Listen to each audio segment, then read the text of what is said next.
right, everybody. Thursday Night Forum. Welcome into the house. Welcome to the show, everybody. Time is precious. Time is precious in life. Time is precious in anything you do. And for Arsenal, time is precious. You know, I've got to give a big shout out though to the Arsenal misfit. It was in the chat at like 20 past 5, man. Absolutely. I like to see that. Stephen was here, indeed. So man was up front, face front, and correct. I like that. Yeah. Greetings, everyone. Not sure I can make the show, so he will throw his 2 cents worth in now. Looks like Chelsea may have not been so smart selling their hotel to themselves. Looks like it could get them kicked out of all of UEFA. I only wish the Premier League would show the same backbone, I think, dealing with these plastic clubs. That's not how I've heard it, because funny enough, I was listening to two guys talking on a podcast. It may have even been like a Talk Sport separate upload, and it was purely about finances with financial people, and they were talking about Chelsea. And the way that they explained it, they've made. It's all about how you put the money on the books. It doesn't have to be just about selling players. For example, you can sell a property, for example, a hotel that's part of your organisation, but you can sell it to another part of your company, if that makes sense. If you can have various companies under one group, and Chelsea have done that, right? A hotel or something. They've also sold off their women's team, but you can only sell so much, right? Once you've sold it, you've sold it. You can't sell it again. But they've not. The way they were explaining it, they were saying that when it comes to the financial part, they actually haven't broken any rules. Yes, they're doing their business in a different way. And yes, us here, we can talk about how that money has been spent, right? Are they buying too many players for one position? Are they overpaying for players that don't play to the value? There's that argument, but how they've gone about their business, from what I can understand and from what these experts were saying, they've not broken any rules. They've not done anything wrong, but it could end up biting them in the arse, because at some point you can only sell so many assets, right? Once you sold an asset, you've sold it. You still have to revert back then to the usual model. So even though it might be a bit foreign to us of how they're putting money on their books, just because it's different doesn't mean that it's wrong. That's what you call finding a loophole in the system, right? And maybe those loopholes will be closed off if governing bodies don't deem it to be fair. But it's a loophole that everybody could exploit, right? It's not, they've got nothing more special than anybody else. But as I say, how that money's been spent, spending, 88 million on Mudryk, for example. Yeah. The money that they've spent on Enzo Fernandez, stockpiling players in certain positions when they need players in other positions. Yeah, that's bad management. Do you know what I mean? Yeah, that's having 21 players in a bomb squad who won't be used. That's just bad management. Yeah. Tony? Welcome, Tony. I said Chelsea was doing. Can't remember what was I say. Chelsea were given. Let's see if you can recollect your thoughts there for a second. Stephen goes on to say, as predicted, the Ramsdale sale is hugely underwhelming. Oh. I kind of feel the same way a little bit about Ramsdale as well. I asked if Chelsea was copying the Barcelona model. I think sell off half your TV rights, then you sell us another 25%. It's just amazing how they get by with that shit, because they're like billions of pounds in debt. Yeah. I'm sure we'll be talking about Chelsea a little bit further along the line tonight as well. Ramsdale sale is hugely underwhelming. Arteta destroys the value of a big asset to the club. I've lost count as to how many millions he's cost the club doing this. And listen, I was reading this earlier as you were, Stan, before we went live, an hour and a half before we went live. Stephen has left his 2 cents worth. I think it could be, listen, we did do what he said. I agree with that to an extent, but it's also the price of success, right? We went and got David Raya. We've upgraded in that position. It's clearly been proven that we have upgraded in that position. And everyone knew Ramsdale was going to get some kind of a move. or had to get some kind of a move away from the club, and it went See, 48 hours at there, the end of the window. did you see it this time, Ray? Panther Yeah, Masoon I down see the her. Donny. You don't have to be a tactical genius to look at the situation with Ramsdale and work out that we've got a number one keeper who's been relegated to a number two spot, who barely played last season, and this season will probably play less because Raya can play more games. And if we don't sell him, we're going to have a player that's going to get some point. He's going to get pissed off, and that's not good for the ebb and flow of the team. So we've boxed ourselves into a corner where everybody knows that the player wants to go, and the club would like to move him on. So that means then that we're going to be a little bit hand tied when it comes to setting value, because if we keep him, it could cause more trouble than we let him go. So Thank you. we've kind of boxed ourselves in there a little bit with Ramsdale. Yeah, I think your audio just went a little in and out there, right? Yeah, it went a lot in and out. It's kind All right, Tony. Fucking hell. I'm just okay, Yeah, bro. Ray told me, mate. You don't have to pick the boot in. Stephen did make it for the show. Drove all the way from Calgary to Vancouver today. Oh, you should have fucking tipped me up for a pint.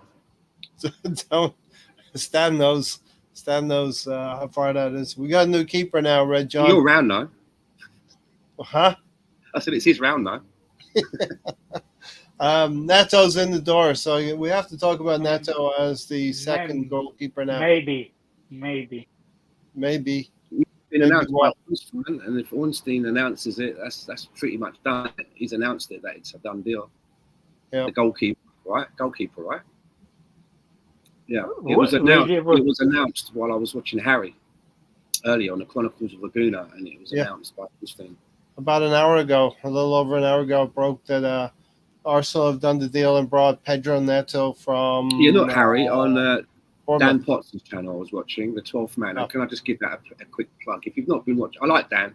For me, when I watch a podcast, it's all about what I'm hearing and how it's being delivered. And Dan's good at doing both of those things. For me, he comes across as someone who's quite authentic, which goes a long way with me, listening to podcasts. And he's a really nice guy, too. I was on with him on a couple of different shows. But I've been on with him many, many moons ago. Yeah, I think when I was living in Amsterdam. That's over 5 years ago. We got so many former players at Fulham, and maybe Nelson's going to join the Fulham crew as well over there. William, Leno, Iwobi, Middlesbrough. Yeah. It's like Arsenal's reserves, Fulham FC.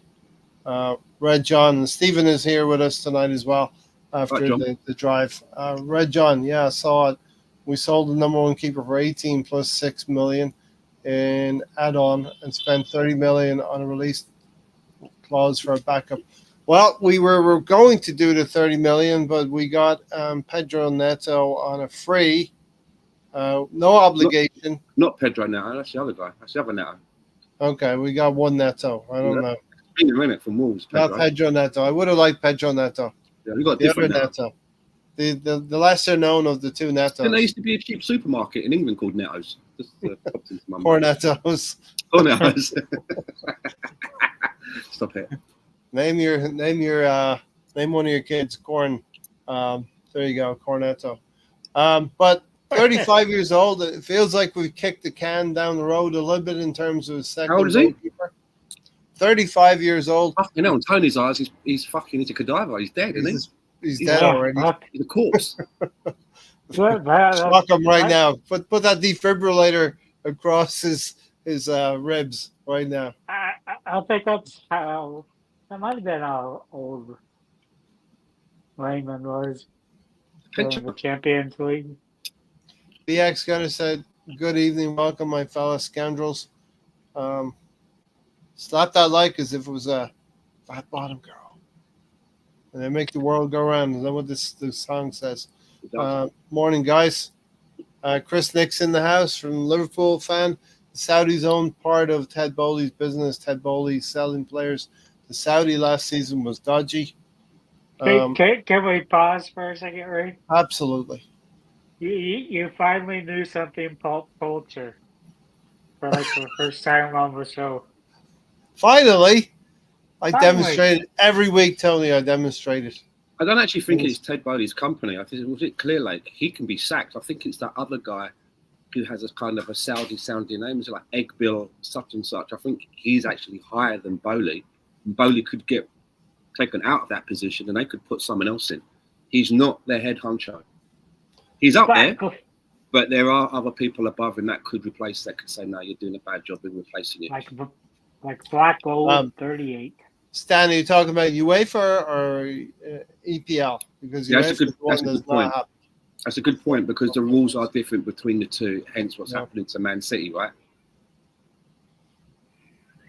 They pulled the wool over the UEFA's eyes, didn't they? And sort of like got out of jail. And Premier League are saying, okay, well, we're going to make it ironclad. We're not going to make the same mistakes that UEFA did. We're going to, set bigger traps, so to speak. Welcome Bargov as well. Chelsea buying up so much young talent. Chelsea got the rules changed. No more bullet buying and selling assets like a hotel. Yeah, we don't want to be too much on Chelsea, but I think when it comes to transfer windows, we have recently in the last year or two taken a couple of their better players. Chelsea don't even have a shirt sponsor. They don't have a shirt sponsor. No, I don't. It's not the first time either. Last season, they didn't get a shirt sponsor until well into the season. Why are they going to get a shirt sponsor? They're not in the Champions League, and they're not getting in it anywhere. They don't have a shirt sponsor as of now. Yeah. I mean, that's mad, right? You think about other clubs who can get somewhere between maybe 20 to 50 million, right? 60 million for a shirt sponsor, which is, they don't get that. Crazy. Stephen, yes, while you were driving, everything went down in terms of we turned from Garcia. Juan Garcia, they were wanting upwards of 30 million euros, which we would have just been swapping Ramsdale for a Spanish goalkeeper then.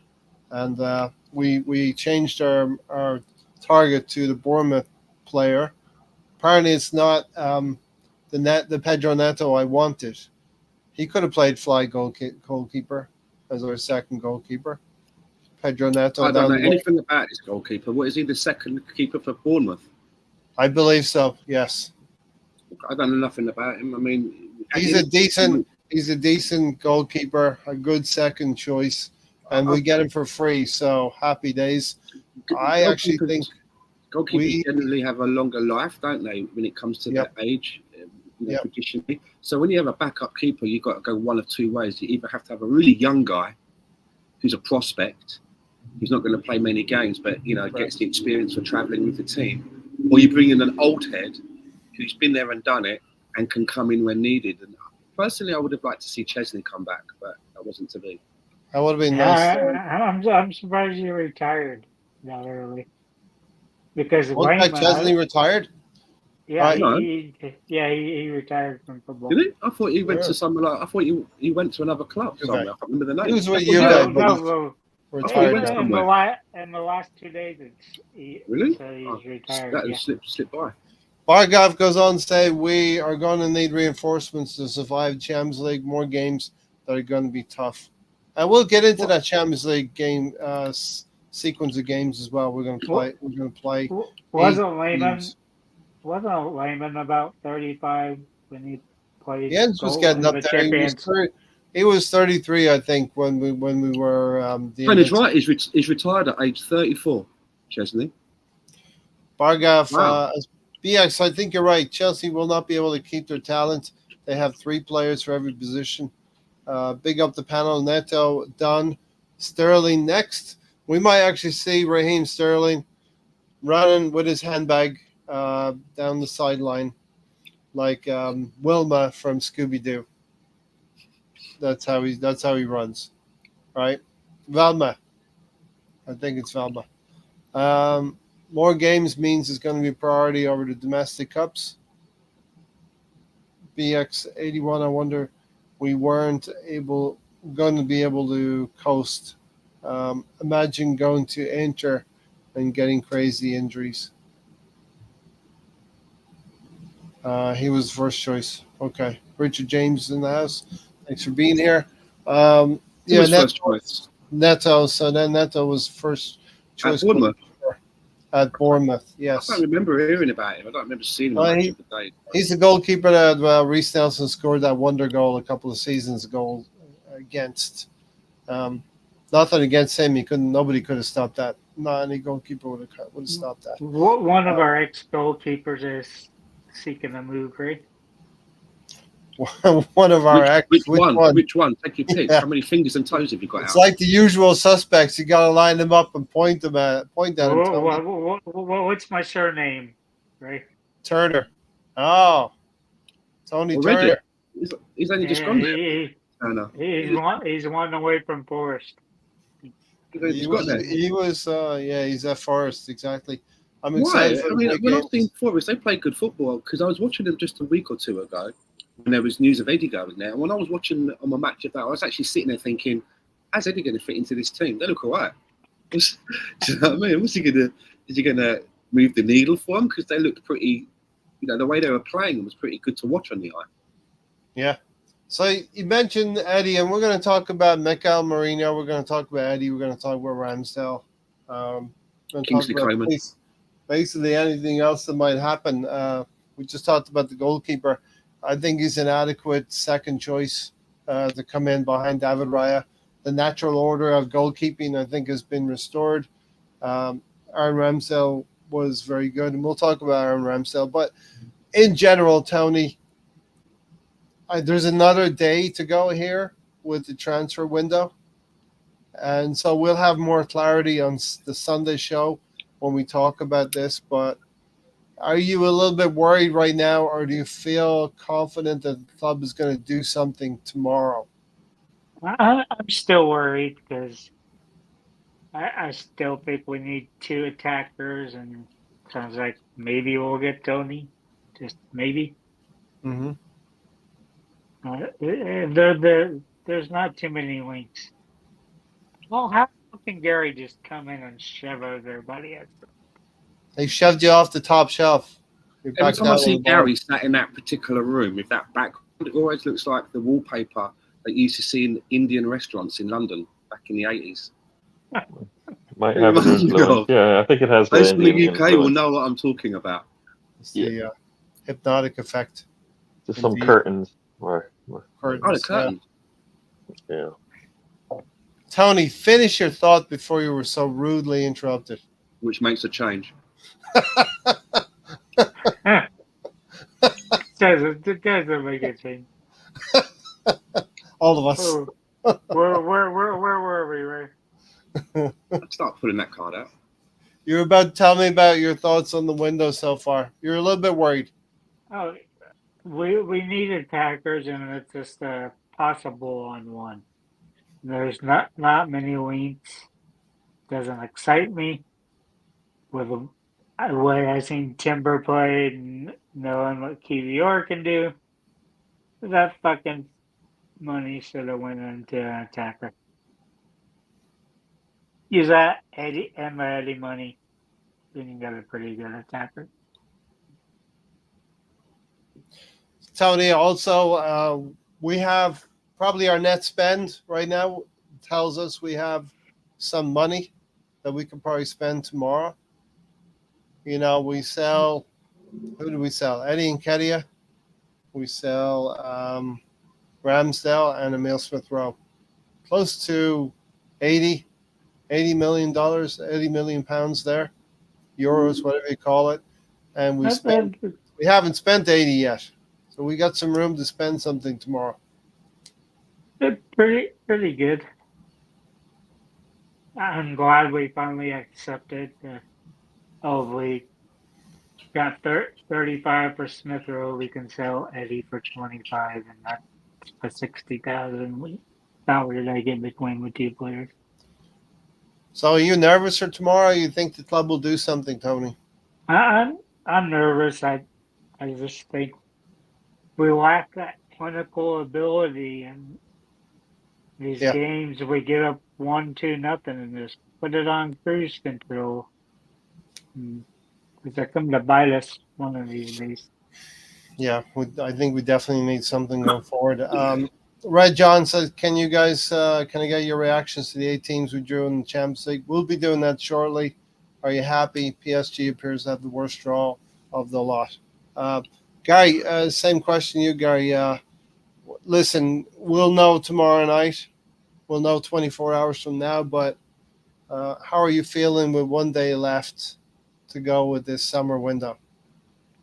Well, it sounds like Arteta's into trying to win matches is 0-0, you know. Defensively sound, but haven't improved our attacking, so I'm not sure how how that works. You need to score goals to win, right? And we've done really nothing. We're just depending on all the same variables we had last season. And offensively, we've been sound. We've been top in the league, and we still keep reloading there. So I don't know. It's a I don't understand that part of it. I mean, people will say, "When's the last time we brought in attackers?" And then they'll say Trossard, and they'll say Jesus. But when have they actually went out there and got a player at a level of, for me anyways, at a level of like a Rice or even a Calafiori and Merino have come in distinguished in terms of what their skill sets are, and they're pretty good at it. I mean, Jesus didn't come in with those skill sets, right? We don't do that. We don't do very good when we do play the 50 to. No, but like, it's not even the dollar. It's not even how much it costs. It's what they bring to the table. Like, if you're going to bring in a striker, then you're expecting goals. Jesus isn't known for his goal scoring, right? I mean, Marino's known for being in the air really good, right? Calafiori, young, up and coming talent, right? Mm-hmm. You know, so when they've actually, I think, spent the time and the work to get a player on the defensive side, they've been pretty good about it. Yeah. They've always taken shortcuts on the offensive side, right? Zinchenko is playing defense, but but his worth is as we build up the attack. Well, that doesn't make any sense, right? Like the one time we bring in a player that like it doesn't make any sense there. But now unless we bring in like now, all the names that they're bringing up, they all have question marks. Coleman, injury prone. Sterling, he's not clinical. Experience maybe, but clinical, no. I mean, Tony, the only thing we know is nobody wants to touch him, it seems. We don't know the reason for that. We've played against him. We know he's pretty good. He's a much more stronger version. He's definitely stronger than Havertz. So he'll command, up top a little bit more. And he did score a number of goals as well. So you would hope on our same way I felt when we bought Havertz in. You know what? He'll be fine because our team is really good, and they're going to put him in positions to do really good things, and he did. Yeah. Same thing with Tony. If they say he played for Brentford and he had 19 goals. If he plays for Arsenal, and we continue to do what we've been doing, which is improving on our attack, they'll come along for the ride, right? And we would expect similar things from him as if they can turn around Havertz, and as long as Tony is healthy, they'll turn him around as well. So that's the third time you said Tony. Now I'm not sure what time. Yeah, but it has nothing to do with you. I don't even know. I don't know what your name is anyway, sir. Who are you, by the way? But hasn't Mikel already had a conversation with Tony? They've spoken, right? And obviously nothing. So what was in that conversation that Mikel thought, nah, it's not for me? You know what I mean? One other thing I can think of is because no one seems to be sniffing around Tony. He's not getting really any takers. Could it be that people look at the way that he plays and the style of play at Brentford and they think that's not how he's not going to work in our tactics? Could it be that? I think it's his wages. I just think it's his baggage. The baggage. It's the ego. It's the larger than life personality that he might bring. Chip on his shoulder. We don't want to did you see Calafiori come in there? What did Calafiori do in his first game in 10 minutes? Did you see what he did? You see what he did?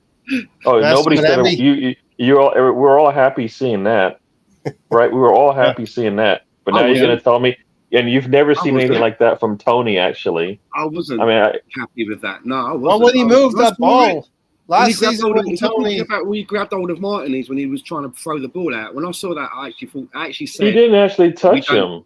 We don't He do just that. got in his way. He didn't that. touch him. He got in his way. That's all he did. And then Martinez actually put a hand to face on him, and that's when he got pissed. So if you watch it again, Martinez actually provoked him, right? And that's because he got in front of him. So I don't know what you saw, Stan, but go back and see it again. Seen it multiple times. He put his hands on Calafiori because Calafiori was trying to, get him to slow down his throw out. Yeah. No, but you like to see that. I think Ivan Toney could be a perfect piece in terms of Kai Havertz coming off and being that player to come on in Kai Havertz's position. Definitely would raise if Eddie Nketiah's left the club, which he has. Ivan Toney's a definite improvement on young Edward running around for Arsenal. And Arsenal remain, Red John said Arsenal remain in the market for a winger, with the club carefully evaluating their options for a potential deadline day signing, courtesy of Ad Purple panel. And so I think we have some powder dry that we can use tomorrow and bring a player in. Now, we're talking about, as Gary said, we're talking about these players. You get to the end of the window and you're looking for players who were surplus to requirements at their clubs. The likes of some don't even have a shirt, aren't even affiliated with the club, and their representatives have to try to force a move out of that Chelsea club. Talking about Raheem Sterling, of course. Red John goes on to say, why would Arsenal sign Kingsley Coman? He's on 300 grand a week. It would kill our wage structure. His peak was the UCL from 2020 season when he scored in that final against PSG. Red John, do you like Ray's curtains better or Gary's curtains? Stan, The hell does that have to do with what? What are you doing? Who what? Talking about football here. Better curtains. You or Gary? Curtains. Right the curtains. Ray, where'd you get this guy from? It's curtain time, Ray. Where'd you get this guy from? He was standing outside Chelsea's for you, Tony, if you keep going on in this same avenue. He's part of the Todd Bowley empire. I picked him up on a free. Pull yourself together now. What was that, Stan? I was just telling Tony to pull himself together. It's a curtain joke, man. Yeah. We can't buy Sterling with him earning 300 a week. At best, I would take him on a loan if Chelsea pay half his wages. So from what I understand, Stephen, is they're talking about wages at a much reduced rate, and Arsenal are okay with paying the wages. I don't know what they are. It could be about 200 grand a week. More than that. They're talking about possibly a fee as well for Raheem Sterling.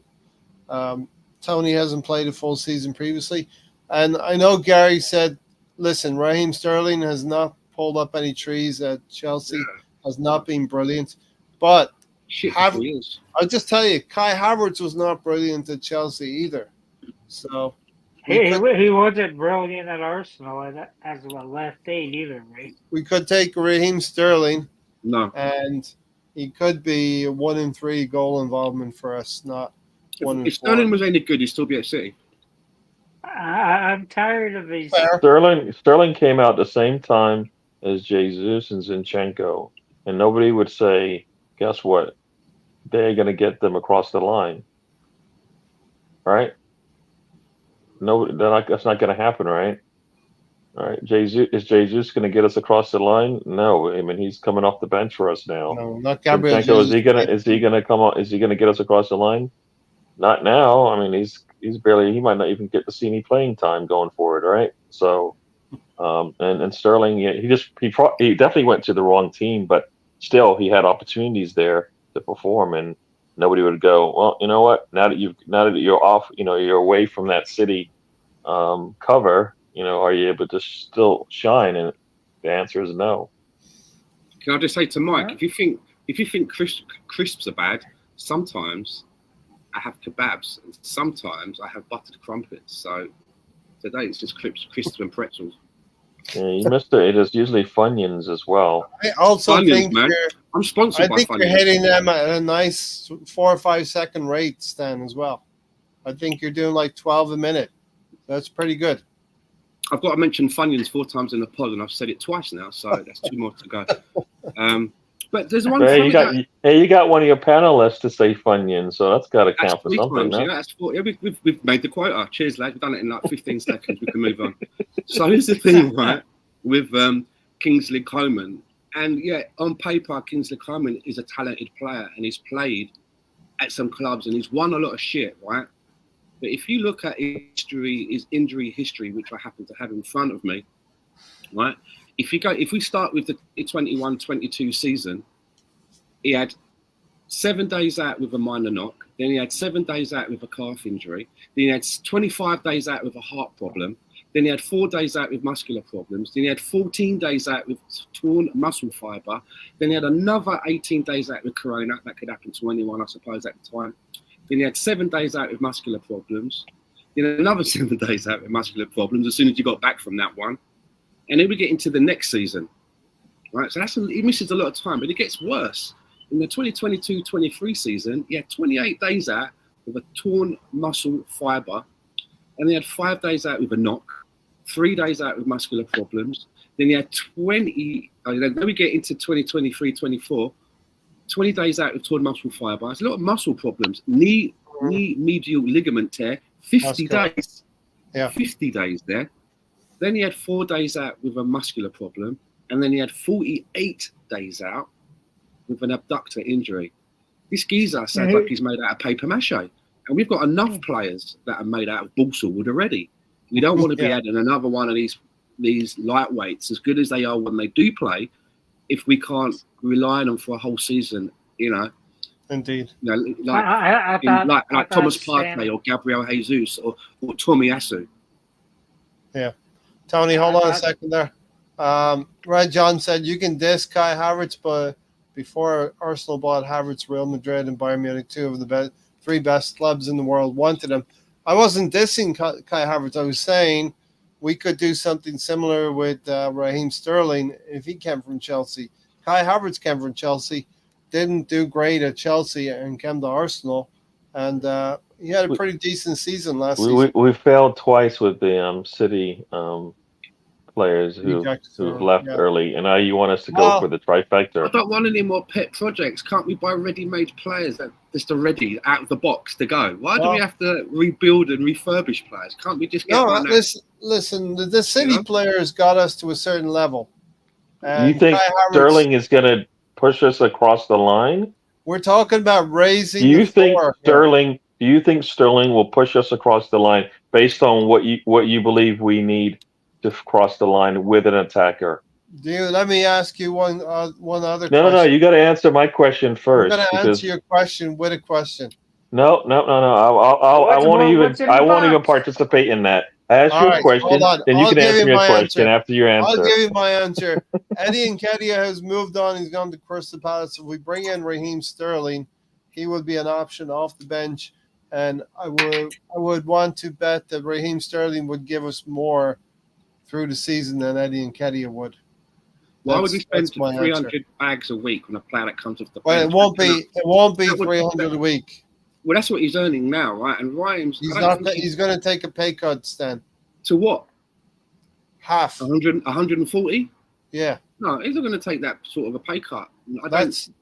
If he comes to Arsenal, that's what's going to happen. He's going to take a pay cut. Then he won't come to Arsenal because I don't see that. You know, he has a certain lifestyle to maintain. As extravagant as it is for me, but he still lives within, he still has to pay rent on those big properties. Well, he wants to play. Those flash cars that he drives, their wheels and services cost more. He wants to play as well. I mean, at a certain point, he's priced himself out of a move at 300 grand a week. If I came home and said to my missus, listen, I'm jacking in the job, but I've got another one and it's going to pay me 50% less, my missus could be like, do what? Yeah, but you get back to the other game and you beg for that job back. We know by now that you've banked quite a lot. You have a lot banked already, so you're ready to retire pretty soon, Stan. Yeah, You're that's 2 a years year away from mate. retiring. Actually, yeah, 2 years maybe.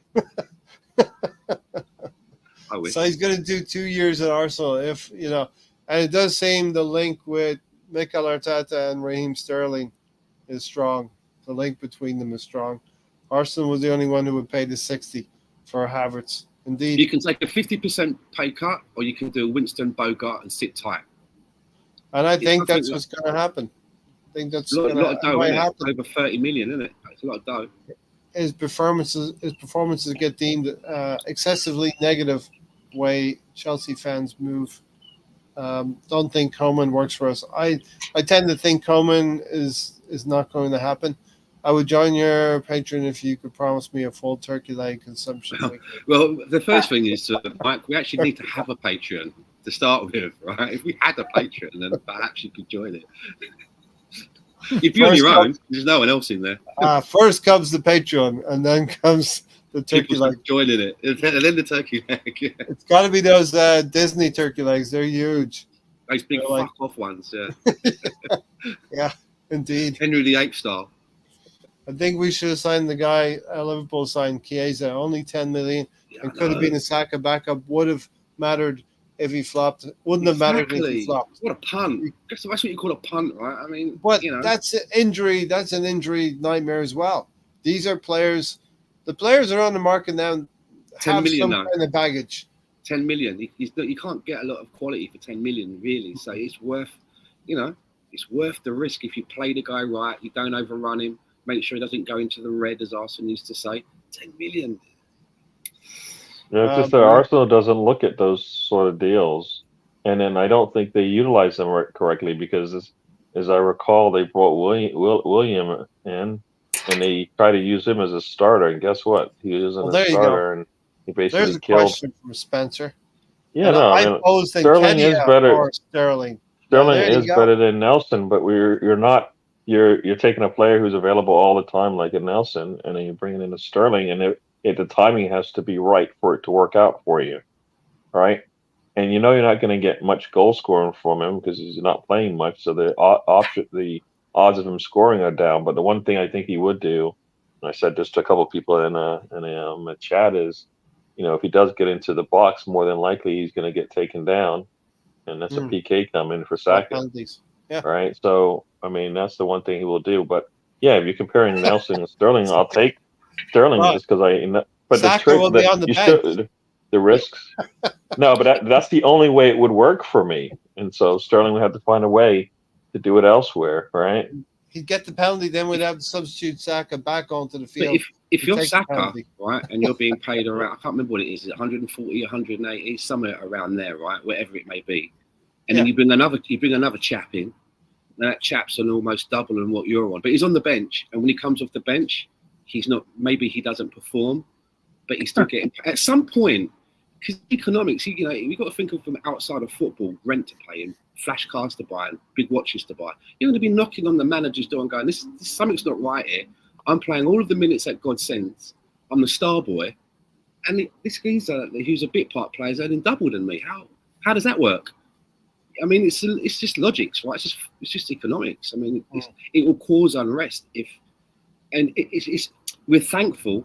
Really should be thankful that it worked out with Kai Havertz, because if that experiment had gone south, we'd have to be selling him this season because again, he's on 300 bags, right? And if you've got a flop in the team and you've got other players that are working really hard and earning half of that, at some point you're going to have a queue outside your door asking to be compensated, to be adjusted to come in line. I mean, we should be lucky that it worked. And now he's a starter, so he's kind of justifying it at the moment. He's kind of justifying it. And that's why. But he was a flop over half the year. Then but he's not now, though, Tony. It wasn't a flop because if you're playing out of position. You know what? You're basically getting set up to fail. And when you fail, then it's not like necessarily like you're a bad player. Everybody knew he shouldn't have been. I mean, I don't think most fans were like, yeah, he played really good at the 8, and the times that we did put him at center forward, he excelled much better. It looked like that. You know, so like, Don't tell nah. him that, Stan. So for me, no, you can say he Don't failed at encourage you. a position that he was put in out of position, but he was set up to fail, It and was we've a seen happy it. I mean, accident, Gary. and then Arteta actually went back to it again, and it's like, what are you doing? Why are you still like? It's a new year, and you're still putting them in 8. What is the what? Yeah. Now with Moreno there, that should never happen, right? He's a good enough. He was a good enough footballer to do the job, but he didn't. It didn't excel. It punished us twice. His Because talents. basically what you did was you weakened your center forward position, and then And you your took a midfield. player who's not that, you weakened him, and now you've basically hurt his confidence playing him in a position that I don't feel like he played that well. I think people said, "Oh, the And stats look good," but as a his team, I don't numbers. think it worked. It didn't work as a team for me. His numbers I have mean, been outstanding at number 9 as well since then. So don't ever go back to that, Mikel. Don't ever go back to that. Sterling on a season-long loan makes perfect sense from BX Gunner. This is a player who has the European experience. Let's think about that as well in the Champions League. BX makes a Sterling good point. I think I would consider it. I would consider it like I'm making a decision. But you know what I'm saying? I would be more happy with it if it was a loan, and then there would be some sort of deal with the wages. You know, that Chelsea would have to pay a portion, 40%, 50%, whatever it is, and I would be more at ease with that then, because then the wage structure wouldn't be causing a problem, and we've got an extra body if that's all that we can get, and maybe he can. You know, it's a loan, right? We're not going to be stuck with this guy if he turns out to be a pup. Yeah, Red John, listen, that's not his final contract. He could go to the MLS and get paid probably more than he's getting paid with Chelsea right now. And really, they got that kind of wedge. He could. MLS, they ain't that kind of money in the MLS, have they? They've got. Well, look at how much Messi's getting paid. Decent amount. Well, I was at a Whitecaps game just 2 nights ago. They didn't look like that kind of quality to what I saw. I was just I think I started listening to a podcast during the match because it was right, John. It's not economically smart. He would rather sit on the bench, do nothing, and get paid. Obviously, he's trying to force his way out of Chelsea. Well, they're not really making it easy for him to stay there, are they? No. I mean, they basically. I mean, I get like. You know, I get like sitting a player out and all of that, but then to go into the media and tell everybody what you're doing doesn't actually make any sense to me. You know what I mean? That doesn't make any sense. Why would you do that? You're like now people are like, no, look, they're willing to pay his salary and not even register him. So as you said, why not? Like, I'm not gonna pay any more than his salary, and I'm not paying, over 50% of it. All right. And he wants to play. This is the thing with Sterling. He's not going to play at Chelsea. Maresca doesn't fancy him, doesn't like him. Never going to. He's actually told a group of players he's not going to. He's told the club he's not going to play 14 or 15 of those 50 players. Will never have a chance. Which I think is a bad statement, right? Because if you have got a bomb squad, as they're calling it, a group of players that are not in your plans, is there no opportunity then that you get a report that someone's working hard in that group and you should take a look and they're looking I mean, if you're basically saying it doesn't matter what you do, I'm not using any of you, so go fuck yourselves. Yeah. That's not a good message. No. Then you'd be thinking, well, what's the point of me coming in and training hard? This guy's told me that no matter what I do, he ain't going to pick me. So I'm not going to bust a sweat for this guy. If Maresca continues with that tact, Chelsea will get rid of him after one season. He'll be gone. Maybe he's following directions because I think he's a yes man. Maybe this is the directive that Todd Bowley's probably not going to like the fact that we brought you 50 players. You're not willing to use 1/3 of them.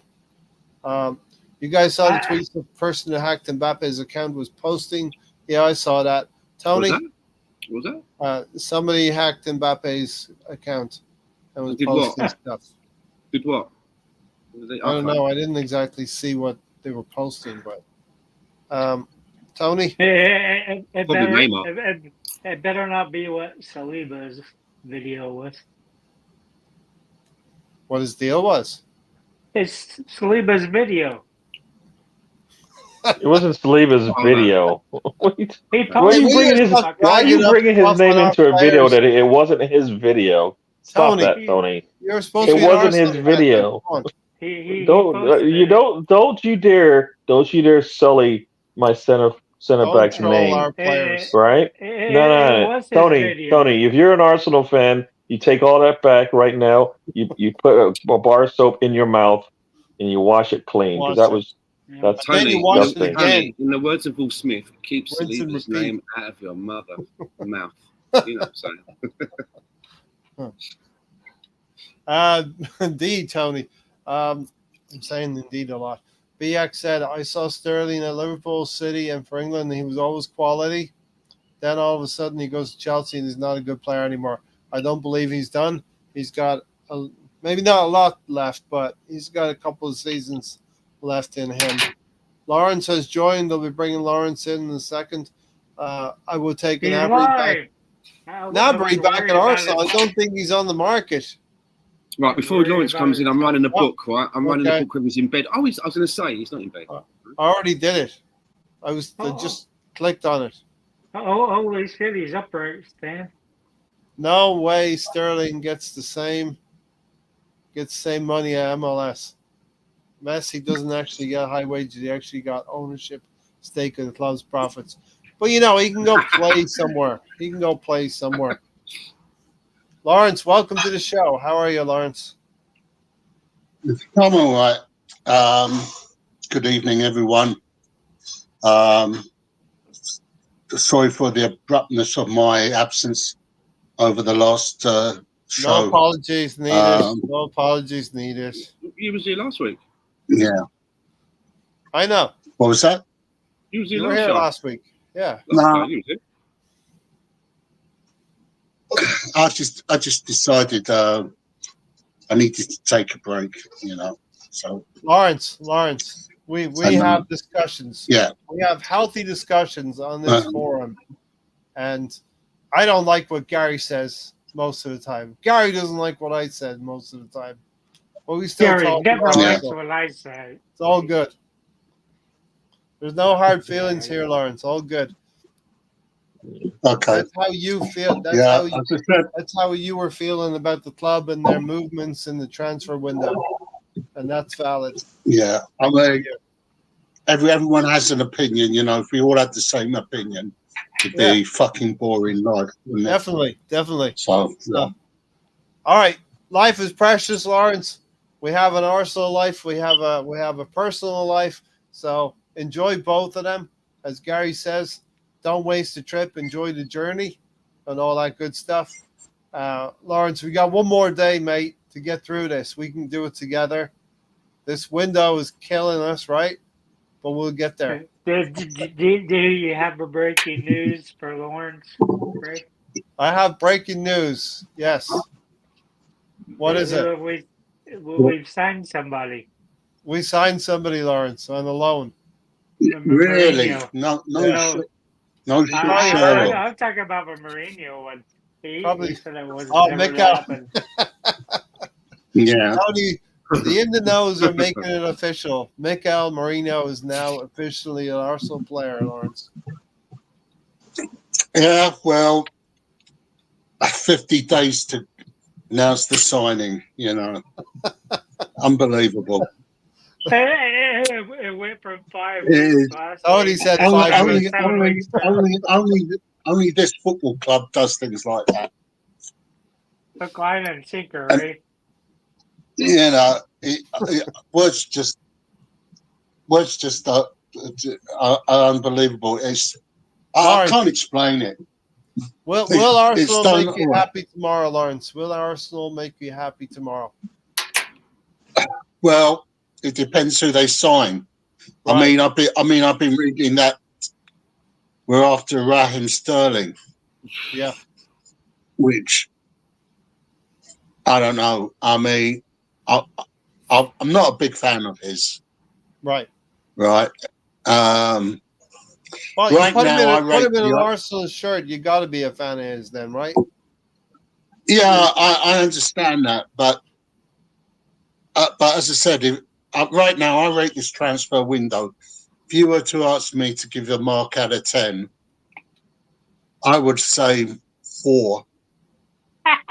It's been a pretty It's been a Let's ask pretty- everybody that. Can we ask everyone that question and in the chat box, please? That's a good I think point. that's a very good. If the window good had shut, thing to do. had shut an hour ago, and that's it, what would you mark it out of 10? So go round. I'd like to know. All right, Stan. Who do you want to ask next? Oh well, I'll give you mine. If it had shut now, I would say it would be like a 6, maybe 6.5. That's where I would put it. Yeah, I'll go with a 7. I was thinking 7. We accomplished 3 things so far in the window. We got a goalkeeper on a permanent. We actually probably signed a few goalkeepers, truth be told. We got a very, very, very good defender in Calafiori, who is one of the stars of the Euro 24. Congratulations, we got Calafiori, and we signed possibly. Yay, we got another defender to put with all the others. We arguably signed the best midfield player that Real Sociedad have. We arguably signed the best player. Remains to be seen. The one that's the most mature, not the flashiest, but Rodri-esque. I mean, I'm going to say he might be those kind of levels. Who knows? With our defense staying, it feels like we got. I'll take 7 out of 10. Okay. And raise in the Kroenke's pockets. Don't trust his ratings. Some would say FSG as well, but there you go. Rules in the house. Rule and I are on a 7. Rolls in with a 7 as well. Okay. Gary? Stack up. Initially my thought was a 7. I mean, if you think about it, what we've done, we've sold 3 players for close to 100 mil. All right.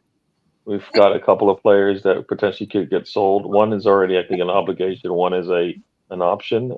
You know, as far as sell, we've sold a lot of some academy players, right? With a lot of them having sell-on clauses. So as far as the sell goes, I mean, for Arsenal, that's a 10, right? Just for the selling part of this. For the selling is good, right? Good. Yeah. So that part is as far as the quality of the players. The quality of the players that we brought in, I think they're all good. All right. Raya, we just, I mean, I don't call Raya a signing. I mean, it's a player that we had already. It was just, I mean, we had to, I think we had to buy him anyways because it was an option and we had all the options. But Calafiori and Merino, really good quality players that help us, can start for us. That's what we wanted. Defensively, so now our defense shouldn't be a problem in certain areas now. Right? We've got solid depth across the back. We've got a little extra depth in the midfield. Now, as far as what we need, is that's a better question. attack. The window's shut, Gary. The window is now shut. We're not getting anything. Yeah, if it's shut right now for the attack, we didn't do anything right now. As of right now, we have not improved our attack. We're hoping that Jesus is healthy. We're hoping that Martinelli gets his form back, and we need more output from Erdegaard. Right, Trossard is doing his thing. Saka's doing his thing. Havertz is doing his thing. Right, but we're looking for basically 4 players to either get back into form, get healthy, or actually improve what they've been doing for us. So that's all we've done. We haven't added any more pieces to the pie. So as far as the attack goes, it's a 0 right now. Yet losing Nelson, Emile Sofro, and a flip-flop and Eddie for me doesn't really change much. We weren't using them anyways, right? Especially in a big game, we're not using them, so they're not really contributing when we really need to. So that's where I kind of get close to that. That's where I get to that 7. Because of the other, if you're thinking of the 3 types of things that we've done, we've sold well. The quality of players that we brought in is good, but have we answered our problems? And the question right now is the answer is no. So what's your number? No depth. At 7. Okay. Now before we go to Tony and Lauren, but before we go to those 2. Right, both Ray and Gary gave their reasons for their number, which I didn't. I just said 6, 6.5. So can I give my reasons, please? And then we got to Tony and Lawrence. Yeah, that's all right. Sure. The reason I chose that number is because a couple of points. The first one is that yes, I agree with Gary that for once, when it comes to selling, we've done pretty well. We've brought in around about £100 million of the sales. But the flip side to that coin is that I don't think that the personnel that have been sold and gone out on loan have been adequately replaced. Much in the time when we had Lacazette and Aubameyang and we got rid of both of them, we only brought in one striker. We didn't bring in two, right? Luckily for us, Havertz is converted. And it's the same, right? We've got rid of El Neni, we've got rid of Emil Smith-Rowe, and T-Bag has gone on loan, right? That's three from the midfield, and we've only brought in one in Mikel Merino. So that's one of the reasons. The other reason is that the money that we've spoken about, we've made about 100 million on sales. We also made around about 90 million from the Champions League last season from our performances in that competition. And then there was around about 130 odd million, around about there, that was we got for finishing second. So my question is, where is all of that money now?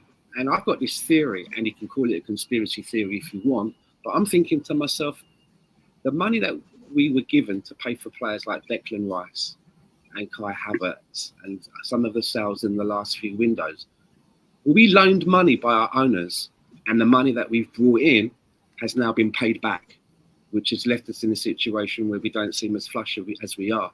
Because on top of all of those numbers that I mentioned, there was also a story where they were saying that Arsenal have gone to Barclays Bank and they've basically overdrawn. They've pulled what they call financial levers against money that's going to be coming in from TV rights in the future to get an extra windfall. So where has all that money gone? It just seems to me that we've brought in a lot of money, we've made a lot of money, and we've spent quite meagerly compared to a season when we weren't in the Champions League, when we went, here goes 100 million for Declan Rice. So we had to pay that money back. It's a theory. I remember everybody saying self-sustaining model. A lot of people said self-sustaining model when all this thing happened. So if what you're saying is right about the loans and all of that, and then having to repay it, then there you go. That's a self-sustaining model where you're not carrying debt over multiple years. Maybe that's why they're in the situation, right? They're actually closer back to, they're closer back to hopefully getting in a green in terms of revenue and all of that kind of stuff.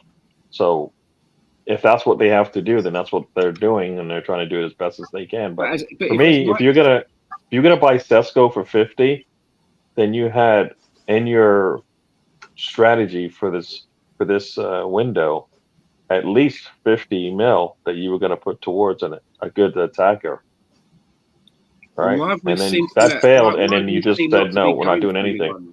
I don't understand. If we've got all this money awash, why have we not been a little bit more ruthless? And Mikel Arteta has shown in the past that he generally likes to get players in for the pre-season. He doesn't like to leave it this late. So I don't know why it's been a big departure due to the summer tournaments, players being away. Look, I know they've had plenty of time to get deals done. Lawrence and Tony want to get in. Tony, go ahead first. Yeah, I think it's what 3/4 of the teams are doing. They're in financial trouble because of these new rules. It's like it's not really sustainable for anybody. Yeah, Lawrence. Yeah, I don't know if you saw that video I forwarded on to you from Lee Gunner. Probably deleted it then. I don't know if you've heard of Lee Gunner, because I know he gets a lot of... Doesn't ring any bells with me. No. No? It's not my genre. It's not your genre, okay. Quasimodo, he rings a bell, but Lee Gunner, no, I'm not hearing any chimes. Well, go onto his YouTube page, right? No, because he's spot on. Go onto his YouTube page because he's spot. What? Save me 12 minutes of my life. Give me an outline. What happened? Okay, the last video that he made, which I forwarded on to you. Yeah. He says, how come the club sold Aaron Ramsdale for £18 million Yep. when he's worth almost twice that amount? Yes. It doesn't make sense. It does make sense. I can explain it, right? Let me explain it. And I explained it earlier before you joined. We're in a situation where Aaron Ramsdale, everybody knows that he's not a number 2 keeper. He's a number 1 quality keeper. He hardly played any games last season. And the games that he did play was because Raya couldn't play those games. But Raya can play those games now. So Ramsdale's going to play even less. And if we don't move him on and he goes for another season in that situation, he's going to become disgruntled. And that's the last thing that we want in a changing room, is a disgruntled player. So everybody knows that he wants to move. We want him to move. If we keep him, it's not going to help us. So we've boxed ourselves in with Ramsdale. Unfortunately, we've put ourselves in a corner. And that's the reason why we've made a little bit less or around about what we paid for him. So why didn't they sell him? So why didn't they sell him for 30 million earlier on in the season, in the pre-season? Why at the last minute? Wasn't he with the England squad, like in Euros kind of thing? Like, wasn't that kind of what he was doing? Now, what player do you know that was playing in the summer that was sold mid tournament? I don't think any of them were. So you're asking for something that wasn't going to happen. So that isn't going to happen. He's not getting sold while he's actually in international play. Not going to happen. So after that, yes, you can complain about the time period after that. But we got all the variables out there why he's not getting sold. I mean, he's got the fact that he's got the. But you look at the big picture, right? Okay, so we sold Smith Rowe for 30 million, who's been out for a long time himself. Okay, we bought Ramsdale for, I don't know the exact figure. I think it was like 35, 40 million. Okay. Now we're selling him on the cheap, right? Well, listen, there's a couple of things here, Lawrence, in the comments. Rule said nobody will buy Ramsdale for 50, 40, or 30 with so many other keepers available. The other thing as well is the only way Southampton would honour his current salary. So the player wants to maintain his salary. That means the fee has to come down a little bit. To pay his salary, he wasn't willing to take a pay cut going to Southampton as well. I'm as unhappy as Gary, Tony, Stan. I saw it. I said 18 million. I want to be north of 20 million with add-ons and at least get back to what we paid for him, 27, 30 million. There is also a sell-on clause as well that's inserted into the deal as well. So if Ramsdale does well at Southampton, keeps them up, okay, we get another million. It's a little bit like Leno with Fulham, which we've earned like 3 or 4 million through Leno now. And Ramsdale will get another move to a bigger club and we'll have a sell-on clause, because Ramsdale is still a good young English player, and he won't stay at Southampton for more than a season or two, I believe. Also, I guarantee you, if we played hardball with Ramsdale's price like we did with Eddie, and it didn't pan out, and he ended up staying with us for another season, I guarantee you there'd be more announcements or features on podcasts from his dad saying things like, there was a deal in place, my son, Aaron wanted to go, he agreed everything, but Arsenal, they scuppered, you know what I mean? And we don't need that kind of shit. We don't need that kind of heat. I guarantee you that's what would happen if we don't let him go. His dad would be complaining, the deal in place, if the player is ready, the selling, but Arsenal, they wanted all the money, they'd make us, they'd shine us in a bad light. We don't need that. Yeah. So now we've got to go out and get another keeper. We got one. Because we've got no cover. We got one. No, we got one. Neto from Bournemouth. Done. A straight loan. It happened in the last 2-3 hours. Really? Yep. We got Neto from Bournemouth. So whatever you think about him, yes, he's 35 years old, but he is a backup second choice goalkeeper. It's not like he has to run around for 90 or 100 minutes on the field. He's 35 years old. He'll bring experience to that position, and he'll play 10, 15 games at most, probably, you know. So what happened about the keeper from, I can't remember his name, from Espanyol? Juan Garcia. It was too much coin, and we backed out of it. Okay, I said I've been offline for the last few hours, so I haven't. All right. So listen, people come here to get their information. People watch us to get their information. Are we in the know? Gary's show to get information. What? Are we in the know then? No, we are not taking that moniker. Don't even say it again. All right, don't say those three. Don't say those three words. Those three. No. We're a level below that, Stan. We are not. No, we are not even. No. Don't even. No. Just don't even. No, we're not. We are Arsenal fan circle, and that's it. We're not any of that other stuff. Just, no. So we're not Liverpool fans. My information off Manan. Listen. She's in the know. Ramsdale had 2 years. We are Liverpool fans. We're Leeds fans. We are Aston Villa fans. You talking about Willis? No, we're not. We're Arsenal. Ramsdale has 2 years. Honestly, I didn't know that because, as I said, I've been offline for the last couple of hours. Yeah, but the last thing you consumed was a Lee Gunner snippet. Stop saying that name. And you went to sleep with bad thoughts in your mind, Lawrence. If his name said one more time, he's a pair. He's a pair. He might appear in the chat, yeah. All right, so Lawrence, listen, it's a second choice goalkeeper. It's not a major position unless we have an injury to our first choice goalkeeper, which can happen. Mm-hmm. But, you know, this is the way the second choice goalkeeper, as Stan said, is usually a younger player like a Kevin Keller at Liverpool or an older player like Neto now at Arsenal. So there you go. Okay, all right.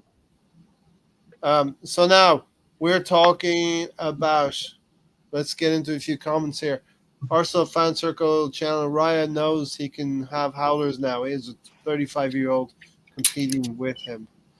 Yeah, but I think you have to take the professionalism of the player into account. David Raya doesn't strike me as the kind of player who's going to sit back on his laurels. Do you know what I mean? Ray, you're going in my notebook. You've all fucking made the list. All of you. No, Gary hasn't. Gary was quiet. Gary said Ray, no, Lawrence, and Tony. You know what happens when you come onto the podcast and you start talking about Lee Gunner? You just make the fucking list. I never fucking mentioned his name. No. I never mentioned his name. Tony pleading innocence is the You're most on the list. Three of you on the list. Pure thing you'll ever see in your life. You know what I mean? Mike from the Gooners Pod said, we bought Ramsdale for 27. His book value is 12 now. We've just booked a profit on him. You're parroting a 30-year-old druggie. There you go.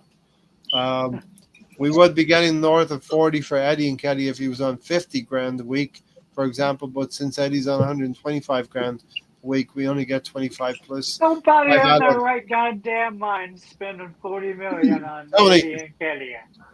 Tony, this was the summer where Arsenal needed to sell better. You're going to sound like discontent.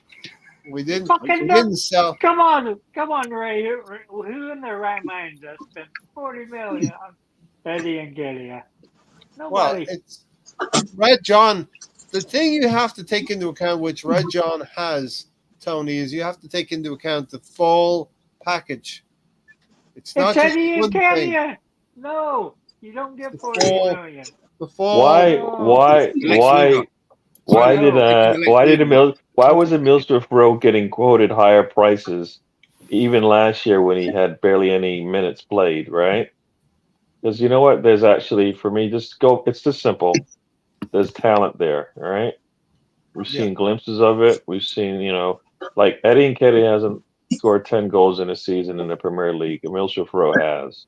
All right. I mean, there's a CV there, and there's a quality there that you can see, and we're seeing it now that he's back. And guess what? Like, if we had a space for him, which we really, really don't. We really like. If you're thinking the Moreno's coming in to replace where Emile Smith-Rowe is, then I think we've got the better of the two at this point. All right. So they actually went out and got better than what we had before. So he wasn't going to replace Moreno if that was kind of the options they were looking at, right? Exactly. He does. Yeah. So. As much as we wanted, and you can't count on him being healthy. So Arsenal's got enough problems as it is trying to keep the players they do know are injury prone healthy. I mean, Jesus is injured already, right? Tomiyasu injured already, right? As much as we wanted Emile Smith-Rowe to work out, and God knows I wanted him to work out at Arsenal, injuries was his downfall. Fulham will pay close to 35 million for him. If they get 12 to 15 goal involvements this season, they will see it as money well spent for Fulham. Players that injure themselves before they kick a ball in anger, that's not good to us. It's the worst kind of ability, as we've said before. Worst kind of availability. Who's better, Jack or ESR? Right. Why are you asking a silly question like that? Come on, let's move on, people. Are we really seriously asking that question? Yes, Gary. So, yeah, listen, do we want to say, Lawrence, say a few words about Aaron Ramsdale. Listen, he's moved on to Southampton. We wish him well.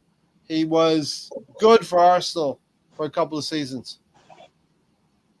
Yeah, I mean, I'm still pissed off with the way how Arteta treated him.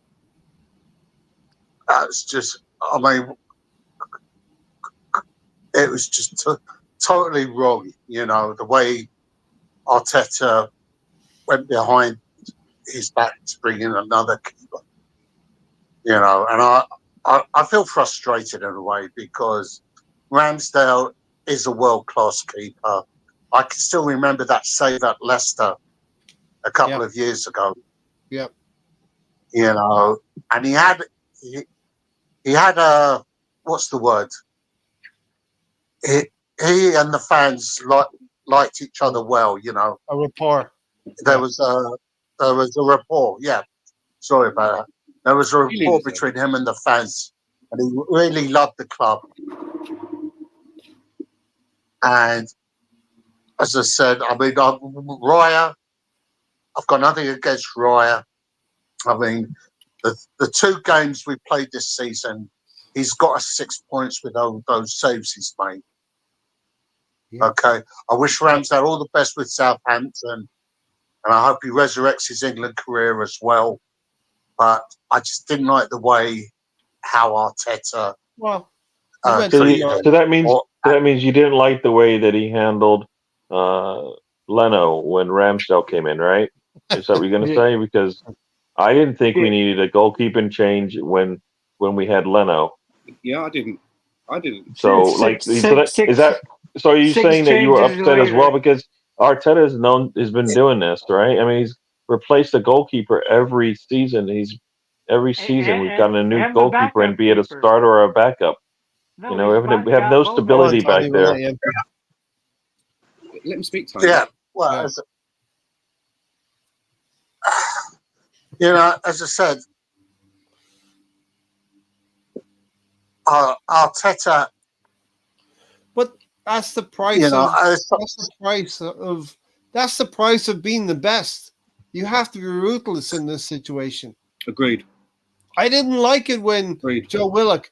Every one of us, everyone in the chat box, everyone here in the panel, loves certain players, wanted them to make it at Arsenal. But at the end of the day, like it or not, Mikel Arteta and Edu have made the decisions that invariably have been correct for their careers and for Arsenal. They've made the right decisions for Arsenal. You've been supporting the club longer than me, Lawrence, right? You win because you have been supporting longer than me, and I've been supporting the club for about 43 years, right? And I've got to this stage now where I don't care who the club wants to sell. I don't care if they've been at the club since they were a fetus. I don't care whether they've supported Arsenal all their lives, as long as whoever comes in to replace them is an upgrade, right? And so what I'm saying is that I don't mind a manager being ruthless if they get it right. And I can see what you're saying, that it might seem ruthless with what happened with Ramsdale, but the manager's got a short span and he wants to win stuff quickly. And in his eyes, he felt that David Raya was better. He obviously wanted Raya before. He wasn't in the market. He went for Ramsdale, and then Raya come up. Rather than sticking with his guns, he followed his instincts and went for the player that he's always liked. And I was a little bit surprised. And just like Gary said, well, we had Leno, and I'm a goalkeeping coach. I was quite happy with Leno, but we wanted to make a change there. And when that happened, I was like, really? That's where we're focusing. There are other, I thought, areas of the squad that we should be focusing in. Yet again, I have to go with what my eyes tell me, and I don't see anything that tells me that the ruthlessness that Mikel Arteta made in getting Ray out was a mistake. Saving those 2 penalties, I don't expect goalkeepers to save penalties. For me, that's a bonus. To save 2 in a shootout, and then the goal that he saved us from the other week at Aston Villa, where he got up, and you was waxing lyrical about him yourself on the last podcast, Lawrence, about how, that save, you said that save reminded you of Gordon Banks, which is quite an accolade. Yeah. So if he's going to get those kind of accolades, then the decision was right. And I'm sorry if Ramsdale might have hurt feelings and his dad might have hurt feelings, but at the end of the day, and I don't want to sound bad, he's not good. He's not good enough to be the goalkeeper for Arsenal, because there's a goalkeeper that we brought in that shows that he's better than him, and that's just the way it goes. And hopefully he can go to Southampton, and he's a player that I like. I've got no axe to grind with him, and he can go and I'll always keep my eye out for him like I do with Danny Welbeck, because I like certain people. But if we're going to get rid of someone, bring in someone that is better, and if you get it wrong, then I can come on here and have a go about it. But with David Raya and Ramsdale, I'm happy. Big up. Yeah, and listen, here's the thing. Lawrence, real quick. Here's the thing with Ramsdale. He wasn't good enough to be number 1 with Arsenal, but he's not bad enough to be number 2 at Arsenal. So he's got to find another club, and he wants to play. Go ahead. Yeah, I accept that. I mean, he needs regular first team football. Okay, I accept that. Yeah. Okay. I mean, granted that the way he came to Arsenal himself when Leno was number 1, that was debatable as well. I had my doubts. I said, why are we bringing in a goalkeeper who's been relegated twice with 2 different clubs? Exactly. So, there was an issue with that. But he proved me wrong. I mean, let's be honest. Leno was a good goalkeeper, but he did throw the occasional ricket now and again. Yeah. Yep. Okay. I mean, Ramsdale made a few mistakes as well. But I was so impressed when he made his debut for us against West Brom in the League Cup. Okay. And, I just wish him all the best at Southampton. He's a great keeper, great lad, got a great sense of humour. Yeah. Good luck to him, and all the best here for his international career as well. And also as well, just to tag on to what Tiger and Guna said, you probably have had a situation because Mikel Arteta did say there were times when he brought in Raya that he wished that he had the courage to change goalkeepers, right? So perhaps there were times when he's been watching the performance of Ramsdale in training and in games, and him and the goalkeeping coach were thinking, do you think Ramsdale has a problem with concentrating for the whole 90 minutes? And while they're trying to figure that out, Ramsdale goes out on a podcast and tells the whole world, I have trouble concentrating for 90 minutes. I mean, you're not doing yourself any favours. Yeah. Yeah, but he was also the character and the spirit he brought into the dressing room was a big part of where Arsenal are now. So would a lap dancer. You're not going to put her in goal. Who? I said, so would a lap dancer or a stripper, but you're not going to put them in goal. Yeah. You need a little bit more than that. There's other people that could do our cheerleading that are still participating and being meaningful, like Jorginho, the for example. the way he was brash with passing out from the back, being able to play long balls to players in midfield, bypassing forwards who were pressing, being able to beat the press, creating a really great atmosphere at the stadium as well, which helped the team to win games as well. Aaron Ramsdale was a big part of all of that and lifting us from the doldrums of where we've been 5 or 6 years ago. Was a big part of it as well. Tony, got anything else to add? And then I'll go to Gary. Gary's been kind of quiet, so I'll go to No, Gary. I'm tired of goalkeepers. I started with Chesney, which I really wish we brought him back because it didn't matter what he's doing. Every time he played with Spurs, he's throwing them. Every time. Yeah. True gunner. Rose said, I think Ramsdale had bouts of depression which affected his game. The coaching staff felt they could not trust him after he stated he lost concentration in games. And I think he needed that vibe from opposing fans as well. He lived off of that, living on the edge a little bit, Ramsdale did. Which for our son was good in a lot of games, but some games it sort of riled up the other team as well a little bit. Ramsdale made 32 huge saves to get us to Champions League. Raya last season was a mistake machine that was responsible for 25 of the goals scored against him with his errors.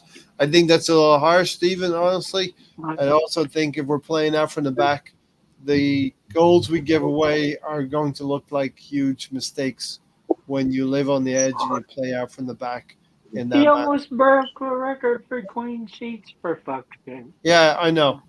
But you remember, a lot of people remember the errors, and of course he made mistakes. If you pass the ball, let's say you pass the ball 5,000 times in a season, you're going to miss one or two, and there are going to be mistakes. Gary, got anything about Ramsdale you want to add? Raya? Yeah, no, I mean, I think Arteta and Edu created a goalkeeping controversy, and I think that made both goalkeepers suffer.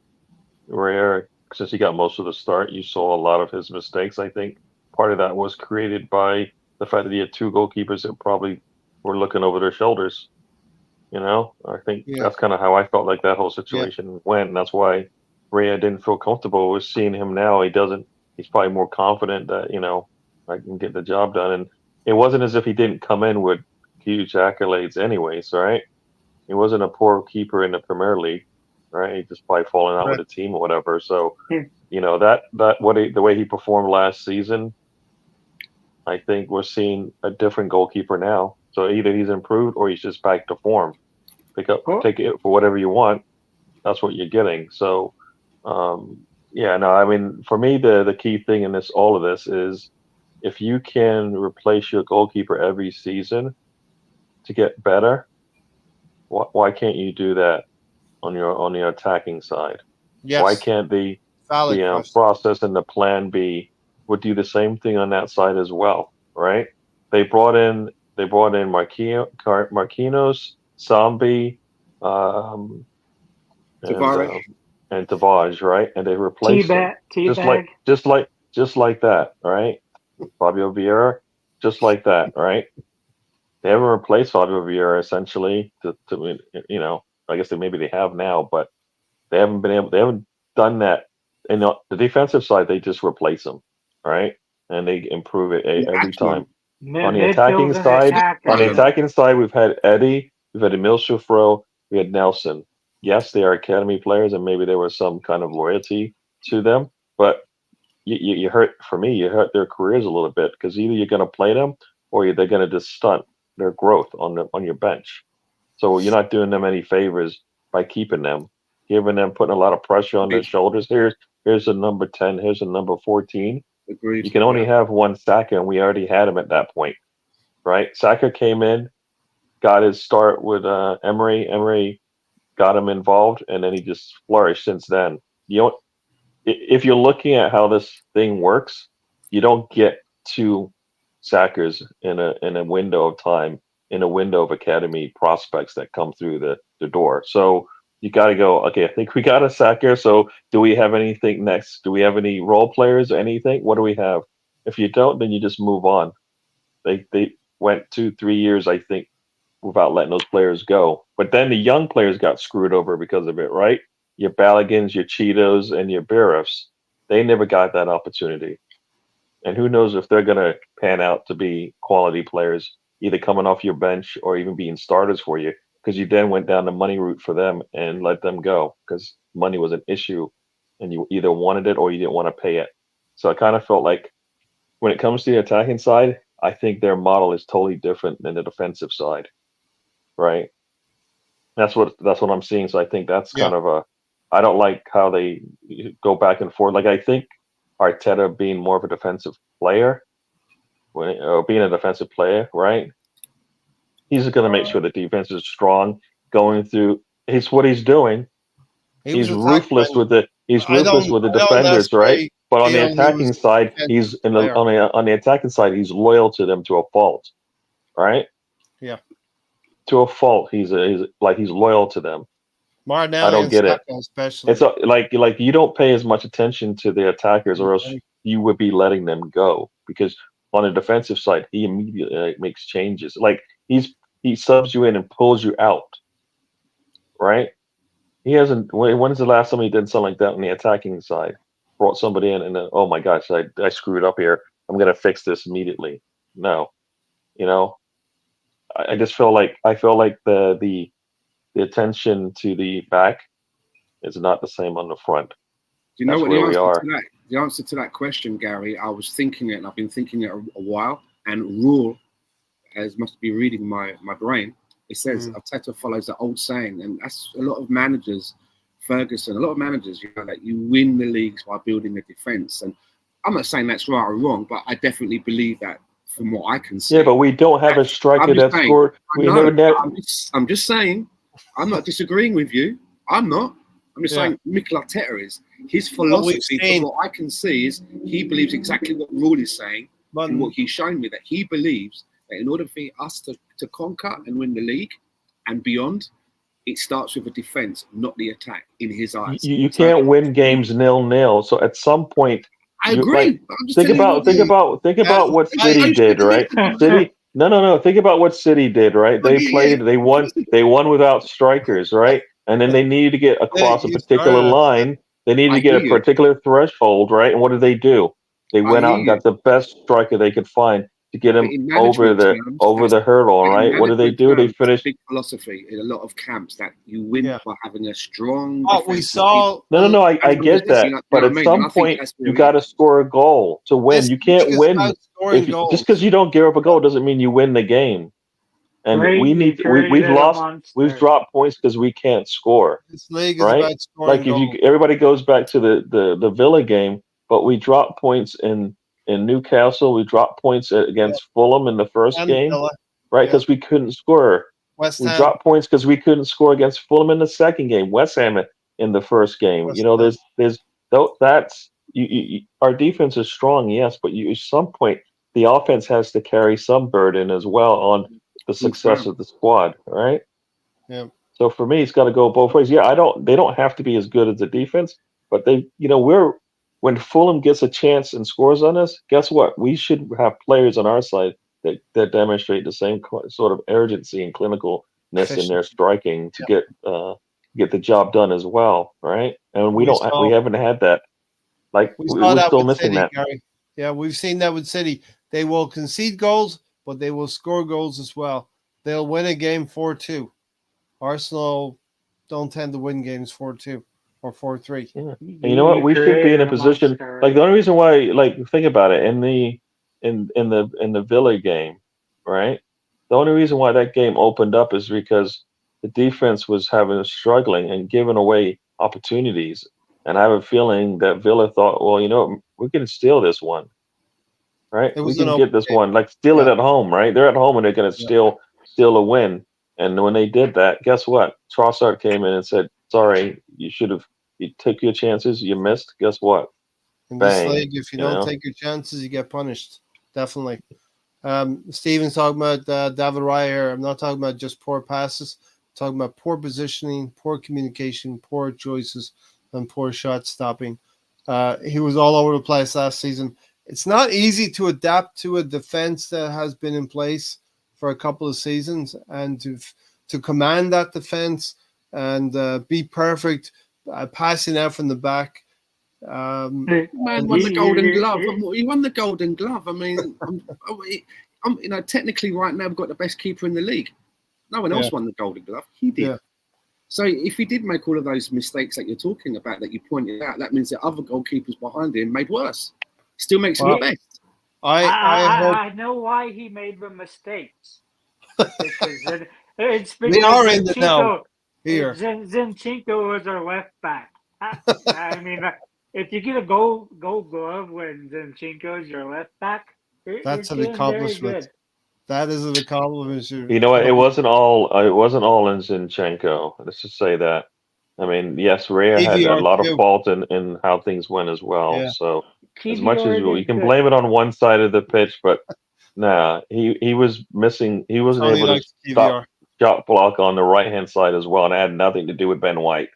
All right, it had to do with the goalkeeper. So for me, I get it. He puts a little pressure on the defense. You know, Gabriel has to make up the difference, right? We don't have that problem anymore. But I kind of felt like, Raya had some faults there, but I kind of felt like that was the environment he was put into, as much as it may have been him coming in and being a little, rusty. And he's not playing. He's never played in a team that just finished second, right? When's the last time he's done that? Never. There's a lot of pressure in that. Yeah. So there's a mental part of this game, right? Yep. We talk about playing for Brentford. It's not the same as playing for Arsenal. I'm sorry, there are levels to this. Don't mean to disrespect Brentford, but Red John said the football market is even more inflated now. So 40 million is worth significantly less these days. But the best players, unless you get it for 10. Yeah, the best players get sold for more than 40 million. So but Eddie Nketiah at 40 isn't a best player. That's not the conversation that we're talking about. We're talking about that. I mean, we did well. We did hold well, on, man. Selling. Whoa! Look how many mistakes have been made, man. Mudryk, 88 million. Anthony, 80 million. Enzo Fernandez, 115 million. Caicedo, 105 million. None of these players are pulling up trees. None of them are pulling up trees. No, I mean, Red John, I hear you talking about Raya and pressure and stuff, but like one of the best players to come through Arsenal, Dennis Bergkamp, if I recall, struggled when he first got there. Anybody say, like, I've heard that many, I've never saw it, but I've heard that many a time. He first came in, struggled for a bit, got comfortable, and things settled down. Yeah. Guess what? It happens to even a player that some consider the best Arsenal player, right? So I kind of felt like, that like for him, it's definitely an issue, but I think the environment, it does matter. The way coaches handle things does matter. People say, is it Kevin Campbell says it's the players. I kind of feel it's the coach as well. Everyone wants to say once the players go on the pitch, it's up to them. But what if they're prepared incorrectly, right? Can I answer Stephen's question before he goes, please? He asked me about when I said about David Raya winning the Golden Glove. He said, Stan, he did not win the Golden Glove. The whole team protecting him won it. So does the same thing apply to Messi when he wins the Ballon d'Or? That's not his trophy. Then it should be shared amongst the team. Right. And Haaland did score the 30 goals that he scores all by himself, right? He didn't dribble all the way from the goalkeeper all the way up to the. The keeper rolls the ball out to Haaland and he goes through the team like a knife through butter. Yeah, and David Raya. So you're Stephen. I hope you have a good night. Thank you for being with us. But David Raya was involved in making saves, which built up the amount of clean sheets that he had. And you know what? If people say there's communication issues, but once again, what if who's communicating with the back line?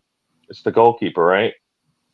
It's not like the center back. The center backs aren't just like doing it all by themselves. They don't there's a communication going on between the goalkeeper and the back line. That's why we like Matty Ryan, right? Because we say we came in he communicated better with the back line, and we looked much better for it. I kind of felt like it's a combination of the two, right? What's I mean, yes, Do you think there was ever a problem when Ramsdale was in goal and he's going to the defence, do this, do that, and he got Saliba looking at Gabriel and going, "What's that fucking English guy saying?" He's like, "I don't fucking know," but because of the language, maybe. Do you know what I mean? Maybe it helps because Raya probably can communicate with him better. Is the Golden Glove just Thanos' Infinity Gauntlet? I feel like we might find an appearance of that one coming up soon. What was I going to say? And Henry had issues at Juventus before coming to Arsenal as well. I mean, like we said, like all of the struggles that he had when he first came in. Did we see them? Did they hurt us in those last 13, 14 games that we played? No. Even in the Villa game, it wasn't his fault for some of that, right? What's most important is the communication between the goalkeeper and the two center backs in front of him. You're a little bit protected on the wings. If a fullback makes a mistake, you've got Saliba or Gabriel to attack the striker, the forward player at that point. The little bit I know of the first hour of the first hour and 40 minutes would be about goalkeepers. A little bit you know about the first hour and 40 minutes of the show would be about goalkeepers. Yeah, can we move on from goalkeepers? Huh? There's a lot of goalkeepers going on in goalkeepers. So, sorry. We're going to move on a little bit now to the Champions League. And you want to move on? Do you want to linger? Do we want to talk about Raheem Sterling or we're tired of Sterling? Well, Mikel Merino. Pat Jennings. Any final points on Mikel Merino, who's coming back, and you see him reading. Let's talk about Alex Manninger for an hour. Okay, let's do it. No. Another goalkeeper. No. He deserves some time, Stan. Alex Manninger, he stepped in with 12 games to go in the league. There was a point when people were going like, he was like, he had that Tavares effect. There was a point when people were going, team's not getting back in the team. Red John said, do you guys think Chelsea are finally clicking together? They scored 6 against the team we beat 2-0. I put them down in my predictions as the 4th place team. So I think they will gel in the end. Chelsea. Yeah, I mean, you know what? They have enough. They have the talent, right? Can they put it together? They might be able to score 6 goals in everybody, but they also have the propensity to maybe give up 8 goals. All right. I mean, Wolves had at least 3 opportunities to score. A couple of deflections here, whatever. Cunha could have had a hat trick. You know what I mean? Like they had opportunities to score there, and that that's from breakdowns on their defense, not like for Arsenal where we kind of made a mistake and we gave them an opportunity to score. Like their defense, as far as being structured, isn't there yet. So I see them as better than United. I see them as better than Tottenham. But you're just looking at the talent. But as a team, I don't think they're there yet. And then defensively, I don't think they're there yet either. That can happen through a season. They can solidify through the season, I would think as well. I don't think their defense will get that much. They don't have the talent on the defensive side, I don't believe. BX Gunner wants us to talk about Alex Manninger tonight. He's off tomorrow, so let the show run as long as it does. So maybe we'll get to Alex Manninger a little bit later as well. Can you imagine being Chelsea's coaching staff and trying to figure out the 25-man list? I thought they've already done that, Tony. Tony, they've already done that. The coach already said, I've got 21 players over here and I've got 21 players over there. Yeah. There's nothing to decide on anymore. I mean, Mudryk is making the squad based on the way things are right now. He's getting in, yeah. Chelsea right now are playing like Wenger's Arsenal, just attack and attack. They'd like the defense. Well, Wenger's Arsenal got top 4s regularly, so they could be good enough. Let's face it. We were fighting there a few years ago, 4th, 5th, 6th place, and we can see it now. You just have to be a decent team to get into the top 4. You have to be a decent team. You don't have No, to. I think what striker did Arsenal have in some of those days? I mean, is it Shamak was playing up top for them at some point, and they were still, as you say, finishing and playing. Lord you know, Bender.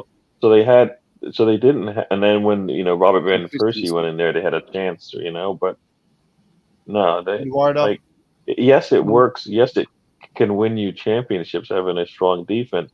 But you got to score. Like Arsenal is, as known for their defense as much as their scoring in those championship teams, the trophy-winning teams, right?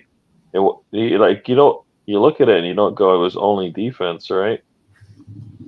Right? No. It was. You had timely, you had clinical strikers, right? Did they win in '89 without a striker who can score late in games? Well, right? maybe this is the plan. Maybe this is the next part of the we'll see in the next window that we'll start looking at. Did they have a Thomas to score a goal like that? Right? Like, I mean, that's what we're talking about. Like, there's got to be certain qualities that they can meet, right? And they have that. We don't have that. We don't have enough of that right now. If it means spending the money in this window by tomorrow and breaking the bank on wages to bring in someone like Sterling, or going without, and then say next window, going for somebody like I'll pull some names out of the hat, a Leao, a Nico Williams, an Isak. I'm talking about quality players. Personally, I would rather do that than get a stopgap now that might not work out, which could hamper any future deal. Because I'm patient. Do you know what I mean? I know it ain't I just feel like you can spend some now, and if you win the trophy because of it, then you can just kind of upgrade, right? But is we upgraded twice in back-to-back windows in our striker. Remember that? Remember that? We bought in Lacazette and then turned around and got Aubameyang within a year. So it can be done, right? If you were to bring in, if you get a good deal. Right, if you get a good deal on a striker and stuff, and you decide that you still need to do better if I want to cross the line, I mean that's what City did. City had won what? They had won 2 Premier Leagues in a row, and still said, you know what, we need to upgrade here, and they went and did that. They wanted that Champions League. They got and they went and they did that, and that's kind of at least if we're tracking, if that's what has to be done, and we're saying you can't just do it the old regular way, right? Liverpool struggled to get the one they got, right? Tony, you're awesome. If we bring in Sterling tomorrow, the rating that I gave earlier on in the show, that won't go up. It will go down. Now, I'm not saying that maybe over a period of 6 games, Sterling can't win me over. If they brought in Tony, would it go up? Yeah. Yeah, a little bit. A little bit, yeah. It'll go up a little bit. Would that get us across the line? Would that give you more confidence that we have the extra attacking prowess that we want? Again, I think that there are other strikers that would fit us better than Tony. That's what do you know what I'm getting at? Well, no, but who can we bring in? Who can we bring in? The answers that to the answers that you have, we're not bringing them in because they're not available. Gyökeres has got a release clause. They don't want to spend that, right? Well, we don't know. Gary, we don't know until tomorrow. But if the window's shut today and they didn't spend that, then that tells me that they're not serious. What we've spent. If you want to win the league, are you going to spend 50 million on Tony? But if you do have the funds available, spend maybe 70 on Gyökeres. If that's going to be, do you know what I mean? Why would you? The margins are fine. But here's the thing: we're also playing with time. What team is going to finish second in back-to-back years and then turn around and not try and not look at some of the problem areas that they couldn't get across the line with, not fix it, and then expect to be able to still compete the next year? And then what happens if they fail? Right? Because this is a domino effect, right? Like next year, if they for example, if they finish third, all right. Those players that you're expecting to re-sign with you decide, I don't know if this is going to work for me. This process, this model isn't working for me. Maybe I won't sign. And then serious, right? And it will be forced to move some of these players that we love. But if we're serious, the money in the Champions League alone that money that we won there, take out what we won for coming second, take out the 100 million that we've brought in, just the Champions League money alone is more than enough to trigger the release clause. That's what worries me. I'm with you on all of that, but like I'm only going by actions, man. Actions speak louder than words, and the actions are. There's a lack of the action to me. There's a lack of it. Let me ask you all one question. In the last 3 years, can someone say notwithstanding soon? Notwithstanding. I'm trying to squeeze it in, but I keep forgetting. Let me ask you then, all three of you, notwithstanding the last seasons, notwithstanding, have you been really disappointed by the summer windows in the last 3 seasons? No. We've always been short in every window, though, and the shortness in every window has been on the attack mostly, right? So we've needed more attack because even when we finished second the first time, our attack was still lacking, right? Second year, our attack was still lacking. Going into our third year, we've done absolutely nothing to improve our attack. Some will say I'm very disappointed in so far. Some will say that our attack has gotten worse because we let players go. I don't think so, because it sounds like Moreno will be good in the air. That could be some goals getting created there. Moreno is good moving the ball up the pitch. That could be some more opportunities there. Offsetting, what he can do for heir, that could be some improvement there. But in reality, we still need more attacking answers. We don't have that. We have Trossard is the number one. That's the only one we got. Yeah. Right. If Trossard starts, then we don't have an answer off the bench. Right. If Martinelli, that's why Martinelli starts, I think, is because Trossard is not a starter for us, not the way we want to play. Well, you can do that the other way around as well, Gary. You might see that on Saturday. Trossard starting. Trossard needs to start some game, but the reason why Martinelli starts more is because Trossard can come off the bench, and Martinelli is can punish a team a lot longer. And if he ever clicks, which I think that's what they're trying to hit lightning in a bottle. If that works, then they have a good player in their hand and a good answer on the left side. I hear what you're saying. It's a good 1-2 punch, but you can flip that around and do it the other way as well. Trossard they both I think. Why can't Martinelli come on when players are tired? Because Martinelli doesn't offer you anything off the bench. Yes, he does. Nothing off the bench. Nothing off the bench. If you're talking about where you want to be most efficient, you put your players in the most efficient and most in the areas to succeed. But Martinelli, Trossard is going to score when he plays, right? Yep. Right, and if he can do that, and he's shown he can do that, huh? Why would you limit that to 20 minutes then? I don't know why the coach does silly things like that, but I'm just saying. Well, you're in favor of what he's doing. You're asking me a question I can't answer, but I do know that if you put Trossard on the pitch late in the game, he will score. He will he always does put himself in a situation to score. Martinelli doesn't coming off the bench. Like I was looking at the stats there, comparing the two. We know Trossard off the bench is money. Yeah. Martinelli contributed 1 goal and assist off the bench. That's not how football works, though. If someone off the bench is money, that means that they're working hard enough where they're knocking on the door, and then you start them. If you start them and the money he can go through streaks, but he can't be your everyday starter. He can't start 20 games in a row for you. You have to watch what you're sending out to the rest of the team. It's a team, right? It's a squad of players. If you've got a player like Trossard, who's coming off the bench and is contributing, even the teammates are thinking, right, this guy's starting because we want to win games easily. He's going to make my job easier.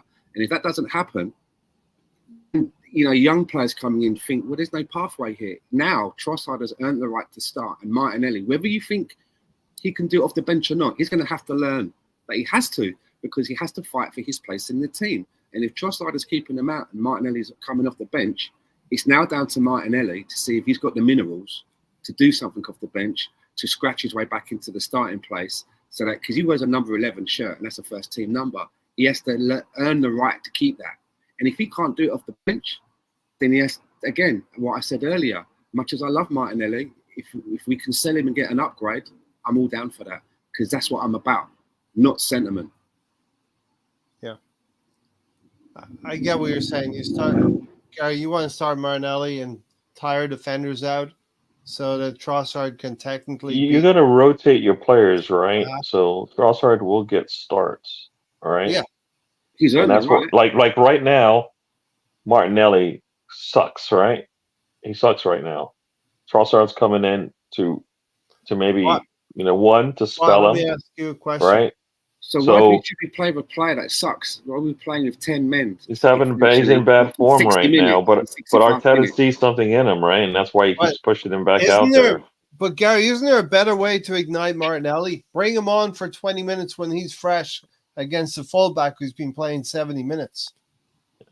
Exactly. Isn't that a good way? I don't think that's the problem, right? Because it doesn't matter. It doesn't matter if it's the start of the game or the end of the game, right? The qualities that you're looking for, that we're expecting to get out of him, they're not there. So it's still the form issue, right? Because he's putting himself in the same position to score early in games because his pace is that good, his positioning, getting to the balls is good. More against tired legs. I'm just telling you what I believe. So to answer Rule, Martinelli has been a starter. He has been a better starter, and Trossard has been better coming off the bench. Has in the past, but right now today in the games that we've seen. No. Like I said, you're going to rotate. I'm just answering Rule. I'm just saying right now today. For me, that's not what we're seeing. Martinelli starting games. He's not living up to his potential at the moment, and Trossard's coming on and showing that he should be starting. And that's how football is. If we start Trossard and he's not able to maintain that from starting, we'll find out soon enough. But at least Trossard had his opportunity. He's earned that right at the moment. He's earned it for the hard work. To keep him on the bench and keep starting Martinelli, to me, that sends out the wrong message to the whole squad about how you get into the first team. I think we see this against Brighton on Saturday that Trossard's going to start. I got a question for you, Ray. I don't think it matters too much whether you start Trossard or Martinelli, but because Trossard has shown up, he's earned the right, hasn't he? He's earned the right. He's earned the right from his display at Aston Villa in that cameo. He's told Arteta pretty much. And what does it look like if Arteta's stubborn again and goes with Martinelli again? And he's stubborn already. He switches a goalkeeper every season. So I mean, come on. I mean, the man shows you how he is, and you accept it one place, and then you're like, oh well, guess what? He'll do something different here. No. The man does the same thing. I mean, Gary, you just got into Tony's DeLorean. Tony, you still got that. Tony left the keys to the ignition, and Gary's like, yeah, I want to drive this shit. You still got that point on the tip of your tongue there, Tony. Yeah, I had a question, an answer to Bargaff's question there. But shut up, Tony. You mentioned Ainsley Maitland-Niles, and we're done. 15 minutes, and he talks for 1 second. We'll come back to that one, Gary. Okay, Tony, what have you got? I've got. Where the fuck is our surprise? Dupe promised us a surprise. I'm with Tony on that one. Where is the surprise? We have to see it tomorrow. Like a Partey type of surprise. You know what I mean? That's what if the window shuts tomorrow, Tony, and and it is as it is now. If you think I'm going to come onto this podcast on the next broadcast and start trying to protect and make excuses, you're wrong. I won't be happy, but I have to wait. I've seen this bringing. All right, he's not my favourite player, but an example, when we brought in Mesut Ozil on the last day of the window, that was like, huh, what? From Real Madrid, 45, that came out of nowhere. So what I'm saying is it's possible that things can happen. Danny Welbeck? Maybe it won't, but I have to hold out that faith. And as soon as that window slams shut, then I can bitch. You know? Because I will. I just remember us having that. We were having that really shitty fucking window, and we signed Arteta on the last day. No one knew about Teabag when we signed him. That was out of the blue. That was not a good example. I know, but what I'm saying is that we spent 35 million on someone, and there was no rumours. There was no breadcrumbs leading us to the player like Romano. Gary's the commissioner here. You can't bring in Ozil and Partey and then add Fabio Vieira to the same conversation if you really want to be. If I'm really supposed to listen to what you have to say and go, yeah, that's right, Stan. Yes, Gary. I'm backing you. Gary, well, that's a midfield, Gary. But Wait, It's a you know, midfield hey, right there. That was at a time when we were supposed to be signing Tielemans. That was a time when we were supposed to be signing Tielemans on a free transfer, and out of the blue, we signed Teabag. Tielemans bag. Tillman did good. Tony's last year, coming back. right? Tielemans. He triggered him. Tony loves himself some Tielemans tea. Tielemans tea. Oh, yeah. By the way, Ray. Yeah. While I was offline, I was looking for news of us signing Neto. We signed someone else while you were offline. yeah, we signed Nico Williams. Yeah, right. We signed Pele. There's Lewis no Hamilton. mention. There's no mention on Arsenal.com of the signing. Okay, and as you know, I don't believe any gossip until there's an actual picture of the player on Arsenal.com. Come back in 2 weeks.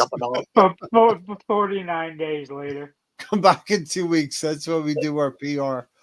Do you know how long it takes to make those videos, Lawrence? Obviously not. It takes a long time. Yeah, I know it's a PR thing.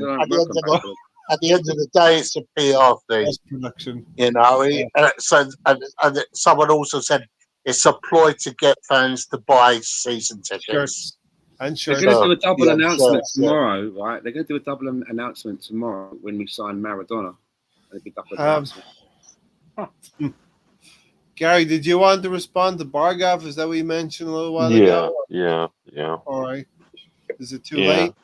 No, it's fine. No, he was not. It wasn't this fine. He was talking about who do we have to worry about with contract extensions, anyways? And like my understanding, and I believe everybody's understanding is that with 2 years left on a contract, Arsenal will start the process of trying to extend. Right? We have many a player whose contract will expire in 2027. You look at the names, and you should be concerned if you think that not actually performing this year could have a negative effect on those negotiations. Right? Yeah. So so that's kind of where I'm going with that. So that's why for me, you know, you always talk about taking a punt, right? Mm-hmm. Well, guess what? 2 second places in a row, we need a jolt, right? You need a jolt, right? You need to take that, scoop of sugar, Snickers bar, whatever it is, to get across the line, right? Sugar. That's why you need some. That's why you need that. Like if we're thinking a striker, think about it. We're thinking a striker is the difference between us, sitting here going, can we win versus like we have our best opportunity to win now because we do have a striker, a big one, big name, somebody who comes in with at least the talent and the numbers, right? Gyökeres has the numbers, even if he doesn't get half of what he got in Portugal, but he gets a third of that. We're laughing, right? Oh yeah, right. Osman comes in. I mean, even if he doesn't get the numbers of his best season, but he's a striker that commands the box the same way he does. 16, 17 goals. We're laughing, right? Yeah, we're laughing. If Tony can do some of the stuff that we want him to do, and he's done against us. Is that Ivan Toney or Tony Turner? I don't know any Tony Turner. I don't know who that guy is. How fine, he said Tony. Have you seen Tony Turner? I haven't seen him. I don't know what. I mean, look to your left. I don't see anybody. It's this blank. This is a black box on my screen.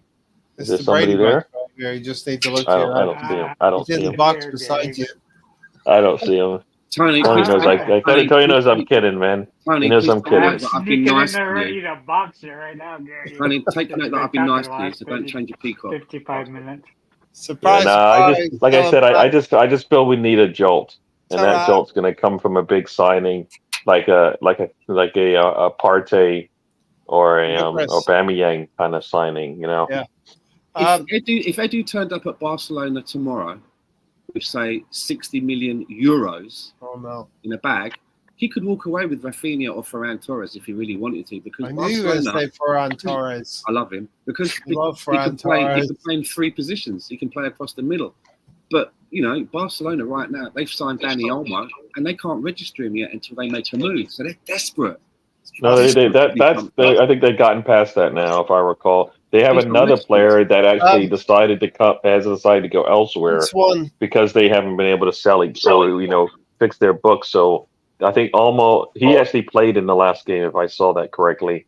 But I think so they got over that hurdle. But they can't bring in another player. Couldn't we have made a serious offer for Frankie de Jong as well? That's another one there at Barcelona that could have been. We could have made this comment. This comment from D Dubs. You're telling me that Martinelli can't cook without certain players on the field. Is that what you're telling me? That's what everybody's saying. They're saying having the left backs that he's had to work with has been poor for him. And I'm like, dude, your talent has to overcome some of that once in a while.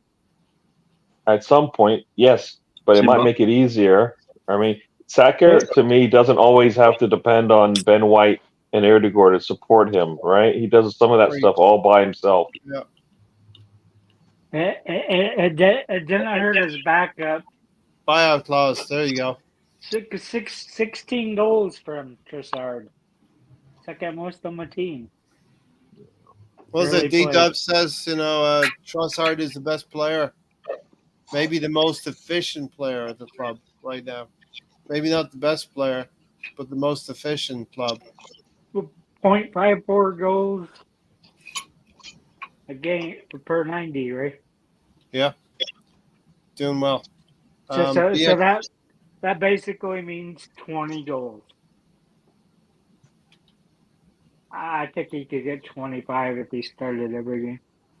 I think BX, we could run back the same 11 against Brighton, but I think we need to keep the rhythm of some players in the team, and some players need to get a start. Trossard being one of them.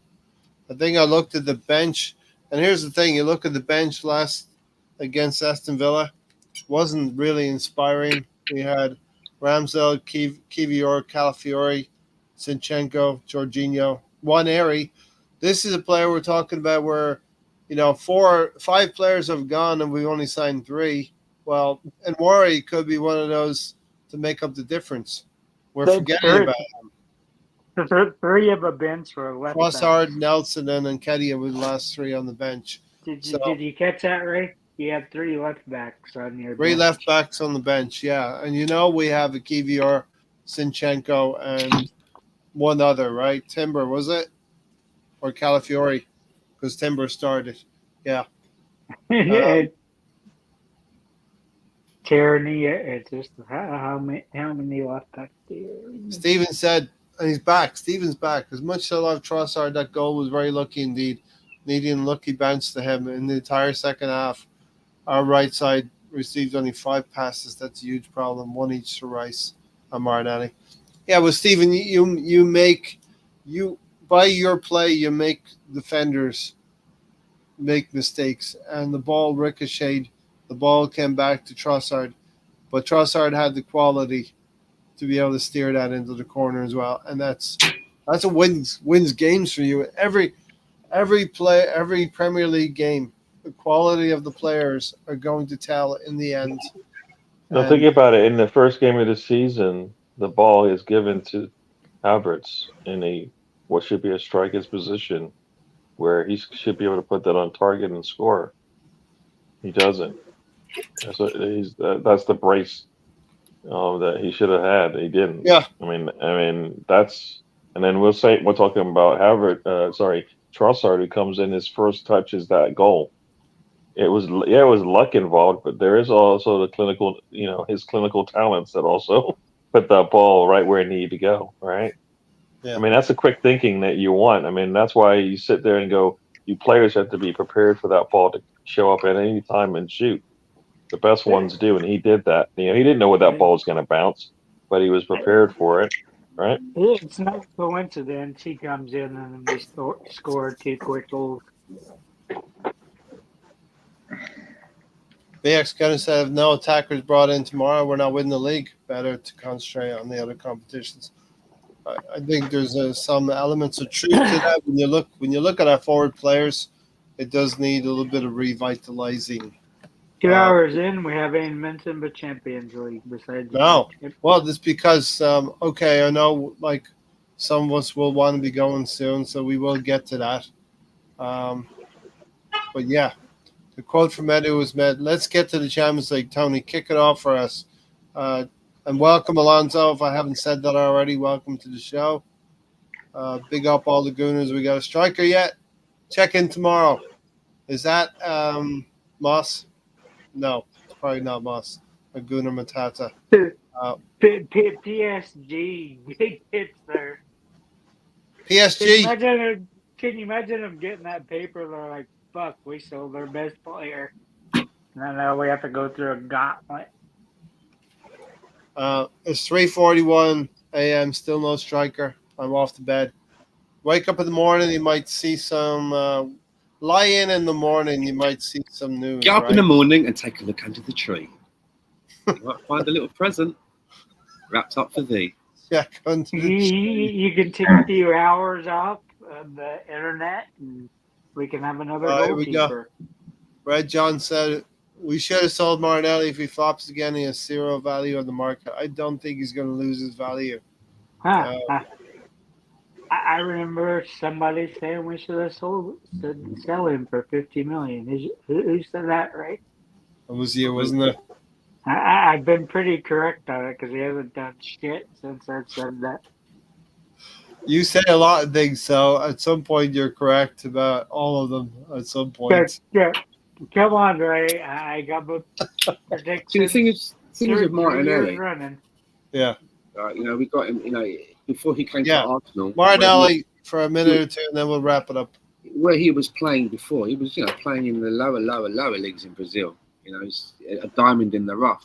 Yeah. And he's done very well to get to where he is. But as I mentioned before, and some people were talking about, could he have reached his zenith? Has he plateaued? Is this the best he's going to get, or is there more? So this season is going to be very telling to find that out. It's shit or bust, I think, this season for Martinelli.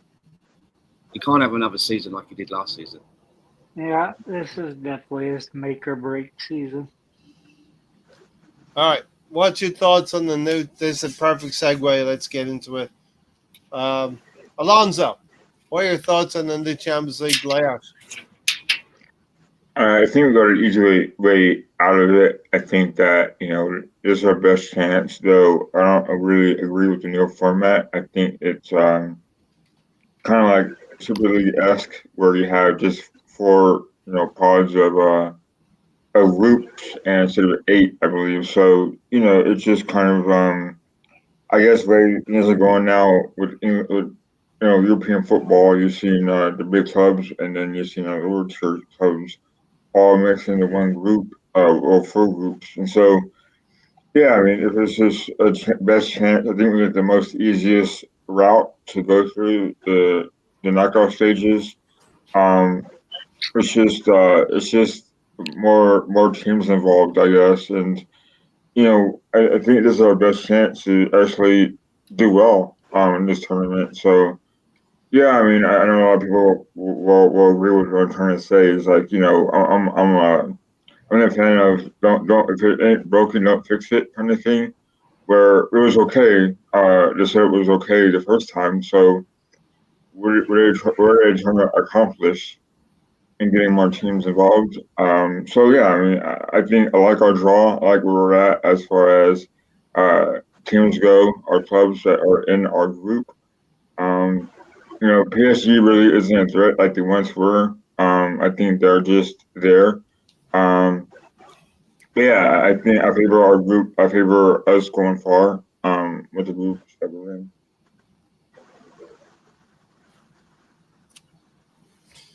Yeah, listen, I think that this new format in some ways makes maybe the games less important. There's more games now. You're going to be in a league format. Whereas last season, I'll go to Tony next. Whereas last season, we had 6 group games, and you had to really be good at home and not lose many games away from home. You could lose a game here, 1 game maybe. I think in this format, Tony, with 8 games to position yourself, You can probably lose 2 or maybe even 3 games. Yeah, you can do that. And it probably will happen. And for Alonso, this is what you get when the Super League comes out the day before you vote on the format. They got everything they wanted, except they wanted 10 games instead of 8 games. Other than that, they folded. The UEFA just folded and said, "Here you go. Here's your league. It's actually the Champions League this year. You can actually call it the Champions League. Super League. Yeah, that's the just Champions League. that's what's crazy. Is like you have all these teams from everywhere in Europe, but it seems like the bigger clubs in England, Germany, and Spain and Italy, maybe France, to a certain extent, basically had a pathway to advancing more into the group stages and the knockout rounds. Yeah. How many teams got through in the groups, Tony? I was so confused when I was looking at it, Ray, trying to figure out how they figured out the 33 to 36 teams. Thankfully, I didn't watch it, but I heard it was a bit of a shit show. Very confusing. I didn't watch it, but I was just talking about. I sent you guys that yesterday about how they come up with all these teams. Yeah, Tony. How many teams go through in the groups, Tony? Well, there's not really groups. Yeah, you have to position yourself. I think you have to be in the top 8 at least, and then there's playoffs after that, right? The top 8 qualify automatically, and then from 9th to 25th, those teams have to go into a playoff to qualify for the knockout, and whoever loses in those playoffs, plus the teams that finish 26 to 36, they're out completely. They get kicked out. Yeah. So I don't get it. I'm still like trying to carry the one in this equation. Do you know what I mean? Oh, yeah. I keep hearing people explain it, but for some reason I just keep phasing out. You know what I mean? I'll probably pick it up as it goes along. But I do know as well, the Carabao Cup, the League Cup, they've changed the format in that, and a lot of people are really pissed off with Don't tell Tom. Don't tell Tom he's not happy about it. There's some sort of a seeding thing, and yeah, the big teams get better draws. So it seems to be a lot of. There are levels to this. Gary would say confusion going around with the cup competitions. So I'm interested to listen to you lot because I don't know much about it, so I can't really comment. Yeah, I think as Lawrence has said, there's it's a league format.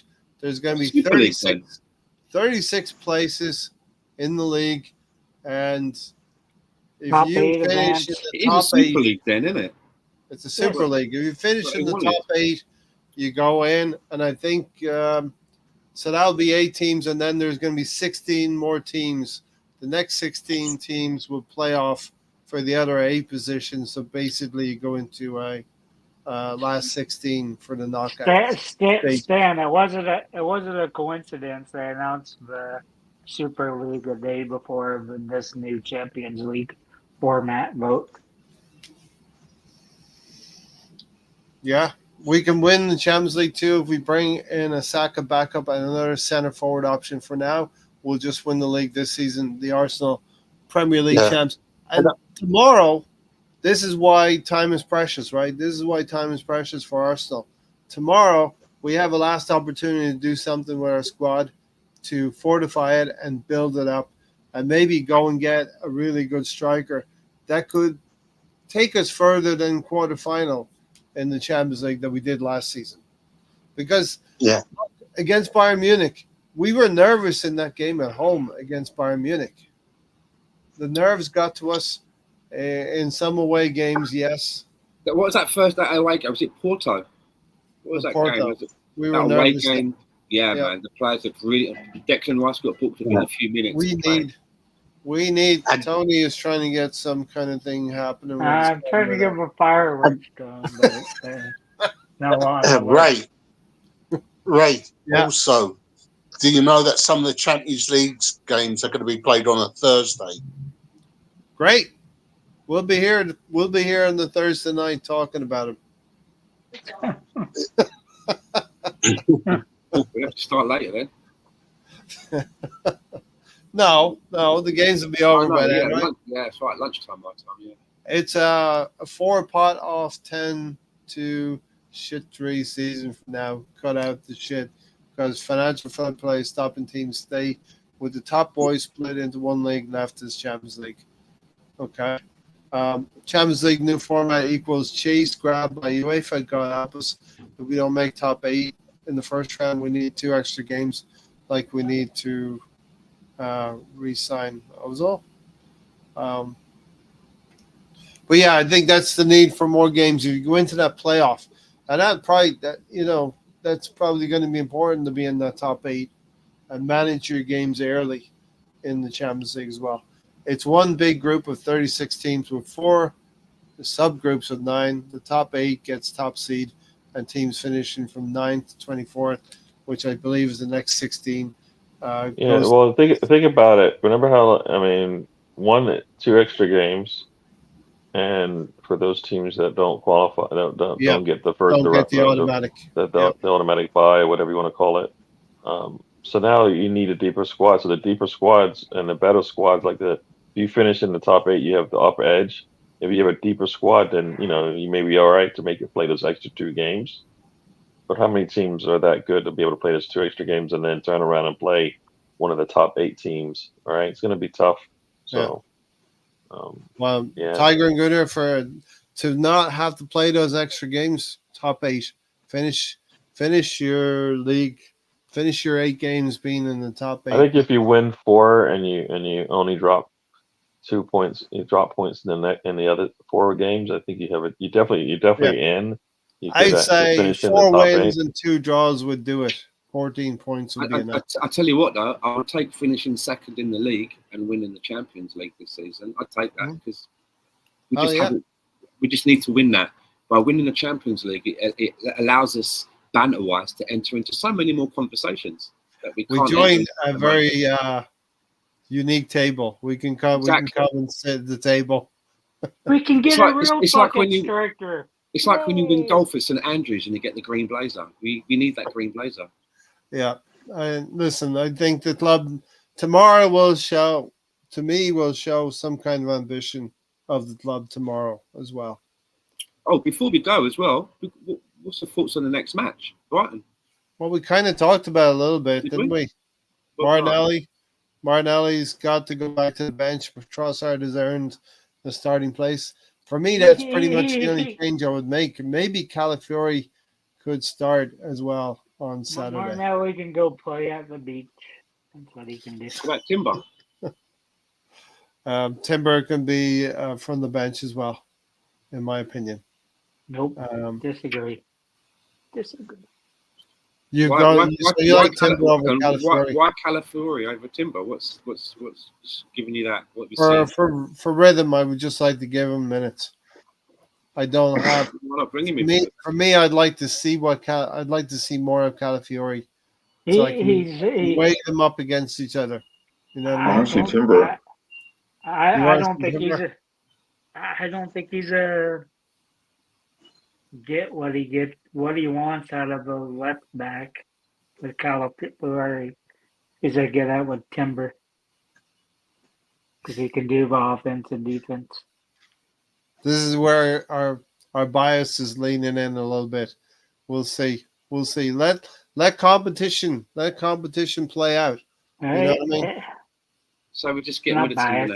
Now it's Calafiori. Calafiori's, you know what I mean? No, Timber I want to see. I want to see. Left coming in. Now Timber's we can put him on the bench. It's not a big enough sample size yet. I'm getting that Tavares vibe again. Not from me. I never big up Tavares. Look at the bright side. At least we won't see Zinchenko play again.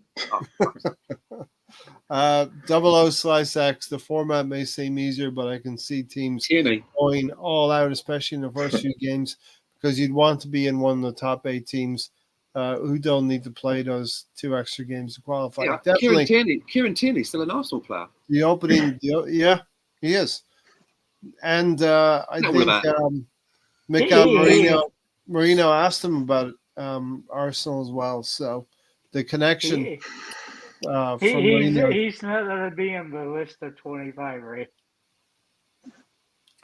So I think it is important. Those first 4 weekends. When asked about Tierney, he said, "I've got special plans for him." Like what? To go and get the groceries? I mean, what special plan? Harsh. Tony, second half of the season will be clutch. That's when he'll come up big. Don't underestimate that Raya Tony link up. He's gonna be handing your keys and your Bentley back to you, Stan. He's gonna be parking the cars for you. Need to finish first or second in the subgroup. And look, if we're going to make a go at the Champions League, we're going to need to have another striker, another forward at the club as well. We've got Trossard and Martinelli as options on the left. We've got Havertz and nobody or Jesus as your options as central strikers, and then you got Nelson and Saka. Those are the 3 forward positions across 6 players, and we need to add to that tomorrow. Super Sunday is on 2 p.m. Eastern, 7 p.m. UK time, or 11 a.m. Pacific. Race with deadline day is tomorrow, right?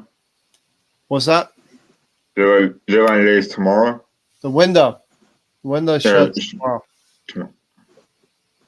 Yeah. What is it? 6 p.m. or is it what? When does the window shut? Out of a hamstring problem. Fucking, he's not going anywhere.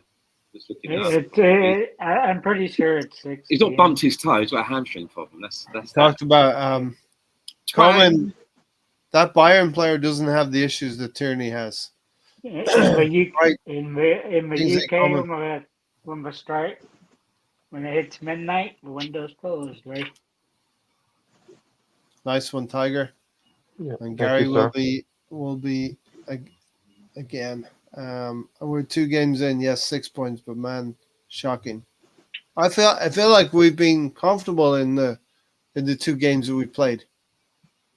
The Villa game was a little bit back and forth. We gave away a couple of chances, but we are still riding on that preseason.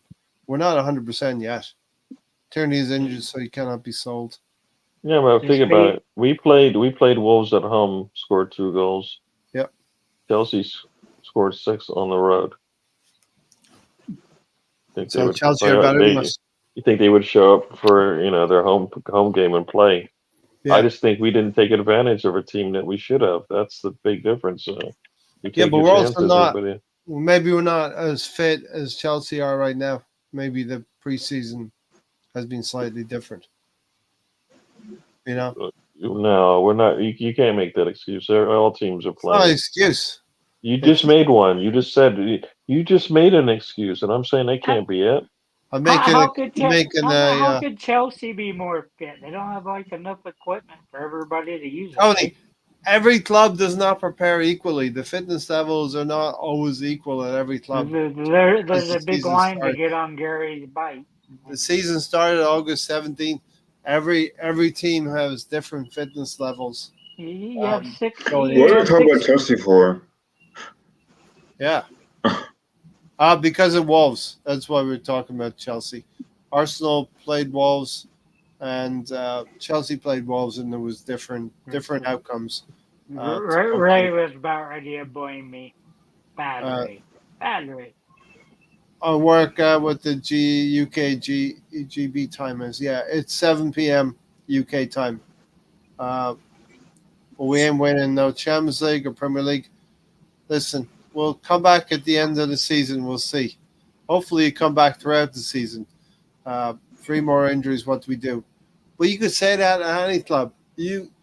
At Man City, they get 3 injuries. Don't you think that's going to hurt them? Injuries are the dice that every team has to roll. We always have. They lost players. They We lost got three of their top players last year we got for a bit of Jesus, time, right? They struggled Zinchenko, without Rodri. Kamiyasu. KDB was out for a bit of time. Harlan was out for a bit of time. So there's your three. How did they do last season? They did okay in the end. It was one result either way. Do you know what I mean? No, but they finished up, right? That's the getting across the line is getting across the line. 1 point, 10 points. It doesn't matter, right? Yeah. Transfer window should be closed before the season starts. Well, You scoring 6 and me scoring 2 does not say you're better than me. nobody said There. that they were better. I just said that. I said well, that's why I think we are good enough to score 6 goals on a Wolves team. If Chelsea can do it, I think we are. You know what I mean? If we're going to put comparisons up, I think we're good enough to do that. Yeah, but what Rule is saying is I didn't say Chelsea was better Wolves. than us. I didn't say that because, No, like I I know said, you're not saying that. that game could have easily been 6-4. I mean 6-5. Chelsea scored, took their chances, but they also conceded too. You know what I mean? Look, definitely we were 2 points worse off than Man City. 4 is greater than 2, right? What? If 4 you don't is concede greater any than goals, 2. that usually means you have a lot more opportunities to score because you have the ball a little bit more, right? If that's the Chelsea case, then won you by have more. four You should have goals, more we won by opportunities 2 to goals. score as well, right?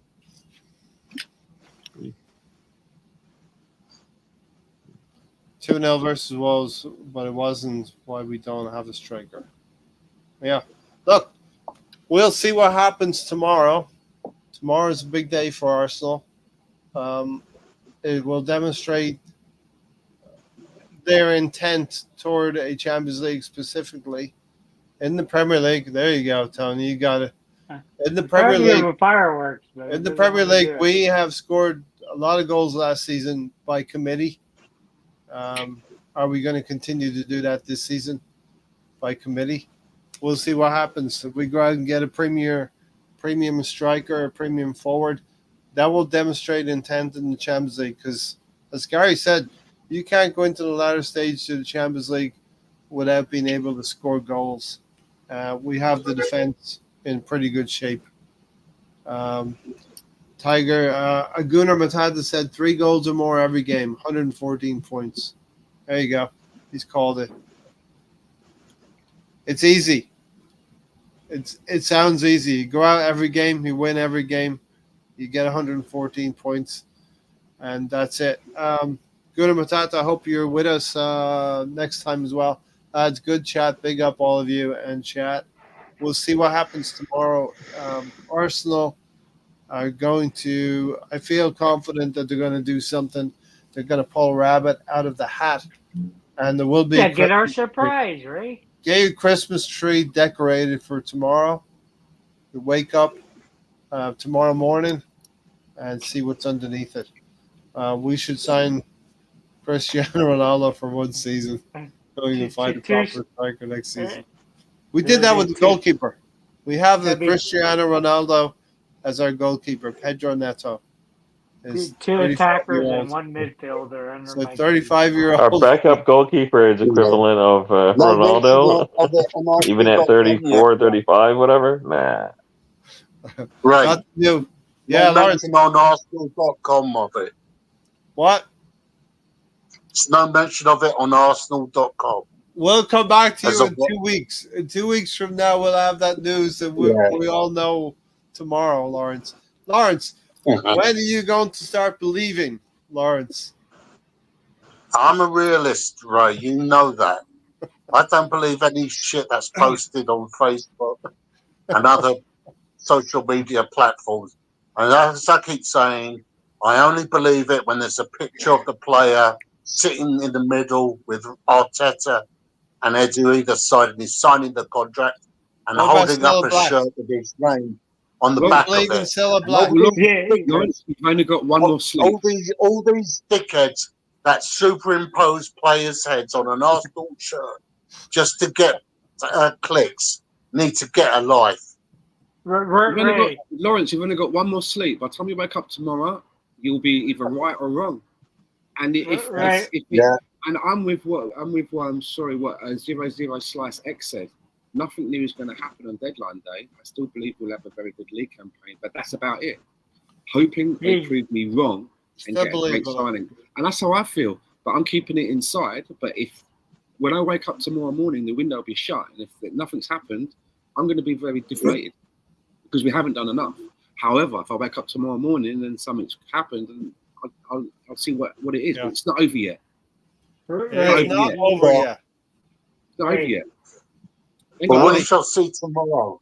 One more sleep for Christmas. Tony, what have you got, Tony? Yeah, you didn't notice what Lawrence sneaked in there. Last week he said it had been 4 to 5 weeks for Mourinho. Tonight, 49 days. Southern Gooner. 7 weeks. A week later, it should be 6 weeks. So 42 days. Lawrence snuck 7 days in there. Lawrence, you're being held accountable by Tony. Well, that's an honour. You've met it now. You really have met it, 2 weeks, Lawrence, podcast, okay? 2 weeks, Lawrence. We'll be announcing the player we're going to sign tomorrow in 2 weeks. Wouldn't surprise me at all. One more sleep, man. I'll wake up tomorrow. Fabrizio Romano, that man is never wrong. Fabrizio Romano. Yeah, you're right. Not the Southern Gunner. Leaving it late again, nearly $1 billion spent. Welcome, Southern Gunner. We're still lacking. We're still lacking, but we're close, Matt. We're close. I would say enjoy the games. Enjoy each and every weekend, each and every game that comes along. Enjoy the Champions League games because we know if you do things right as a club, generally, you get the Holy Grail at the end of the day. Generally, it happens. We missed out a couple of seasons. The Holy Grail is the Premier League again after 21 years and a Champions League so we can sit at that table again. Stan, when you wake up tomorrow morning, you'll find Zinchenko as the new president of Ukraine. That means he can't play for Arsenal, though, right? Good. He'll be cup tied. No bad thing. He'll be cup tied. He'll be addressing the squad from the presidential palace. From the bunker. Oh, no. It is, what do you call that? The green stuff. Sat at the top of a hatch hole with his headphones on. Alonso, have you ever disliked the Arsenal player more than you disliked? Was the night before that, right? Yeah, actually, Mr. Ozil, but that's another podcast on its own. That was a Stan's answer. No, not really. Tony, I despise Zinchenko a lot, so. Good about that to said. I love every game just now when we get to the end of the season. Hold just our ball bags. Look, that's what if we don't sign anyone when the window shuts, we're not winning the league. We're sure. We'll have two strikers, one which is held together by fucking masking tape. Come on, let's just get real. And if you say, well, we've got stopgaps in Trossard playing as a false nine and Martinelli can go. Again, if you want to win the league and beat City, you haven't got time for stopgaps. You need dead certs. Stopgaps make stop you from being relegated. Stopgaps don't win you the league. If we don't bring anything in, it's going to be a great season. We'll do well. There'll be some great games. We ain't winning the league. Come on. You're not winning the league. Jesus is like Decapie. And Kadia has not been formally announced, Lawrence. He's still an Arsenal player, Lawrence. Lawrence got Lawrence off. Nketiah. Lawrence, is there anything on Arsenal? Nketiah.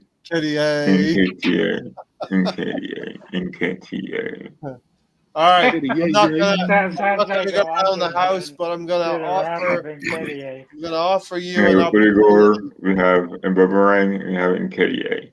To say I'm going to offer you an opportunity to say anything if you have anything to say. And Arteta. Don't forget Arteta. Oh yeah, Arteta. Arteta, indeed. Okay. We have a game. We have a game on Saturday. How long is Jesus out for? What's happening with What? Jesus? How long is Jesus out for? You know what? They said that it wasn't a major injury, so I would say he would be ready for that North London derby. You can't be hurting Oh, yourself too gosh. bad in training. After Saturday, we have a 2-week break, so enjoy the game on Saturday. I'm pretty confident Arsenal will do something tomorrow. How about that?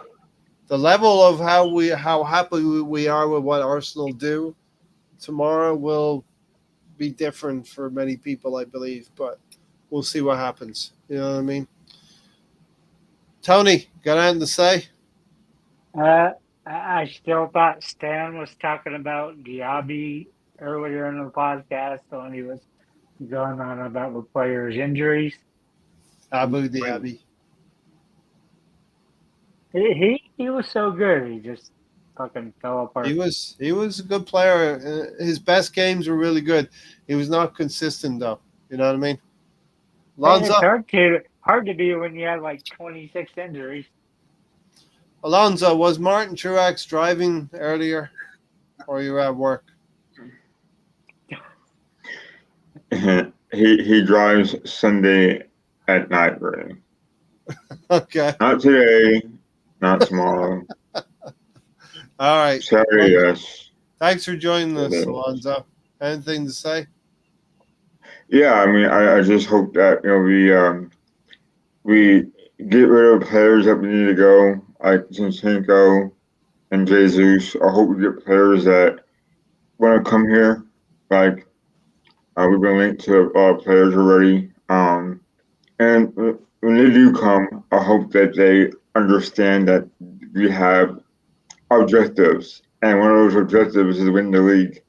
And they're coming into a good team, and I hope that they understand that concept that we're on different levels now, and this is why we sold Nketiah, aka Nketiah. This is why we sold Ramsdale. This is why we sold Mouse as well, because we're trying to reach a plateau that Teabag, aka Vieira, couldn't get us to, right? So there's gotta be players that want to come in and win the league and help Arsenal win the league, like Calafiori and Merino. They look excited to be here, and that's what we want as supporters. Players that want to be here to help the cause and to win the league and to do well in Champions League, win the FA Cup and the League Cup. So I'm excited about the future of Arsenal. I'm excited about this season. Yeah. And on to Brighton. On to Brighton. And the pride that Tony had in his eyes for you when you said Nketiah. I just love that. It was like Well, imagine how I feel whenever Tony says a boomerang, and Gary says Udigor and Nketiah. So and I say Mourinho. Arteta. So Arteta. Arteta is the best one. Lawrence, you got anything to say, Lawrence? We're gonna close it out here pretty soon. Yeah. Well, the stress will be over with tomorrow. Personally, I prefer the transfer system the way it was many moons ago, where there was one transfer window throughout the season, which ended at the end of March, beginning of April.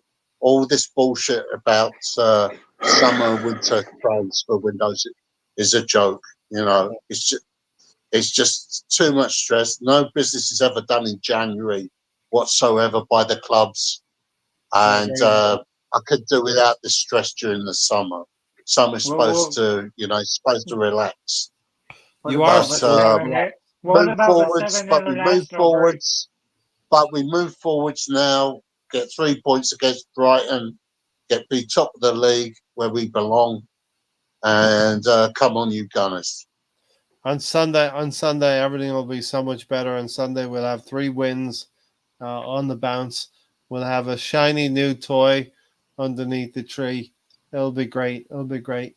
Been no Gary, football for 2 goddamn weeks, right? and then you can enjoy it for 2 weeks.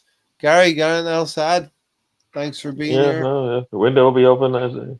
Hopefully, we get the surprise Edu said, or else he should take an L for that. Edu, yeah.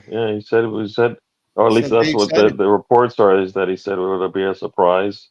But he should be surprising us. I think the team deserves it, right? Maybe Edu means it when I say to my missus, I'm going to cook dinner tonight. She's like, what are you making? I say to her, I'm going to make a tuna surprise. And she says, what's the surprise? I'm like, there's no fucking tuna in it. Yes, maybe he meant it like that. Maybe that's what's going to happen. We'll see. But otherwise, we played Brighton. We should be able to get a win against them. Even though they're sitting at the top of the table, think about that.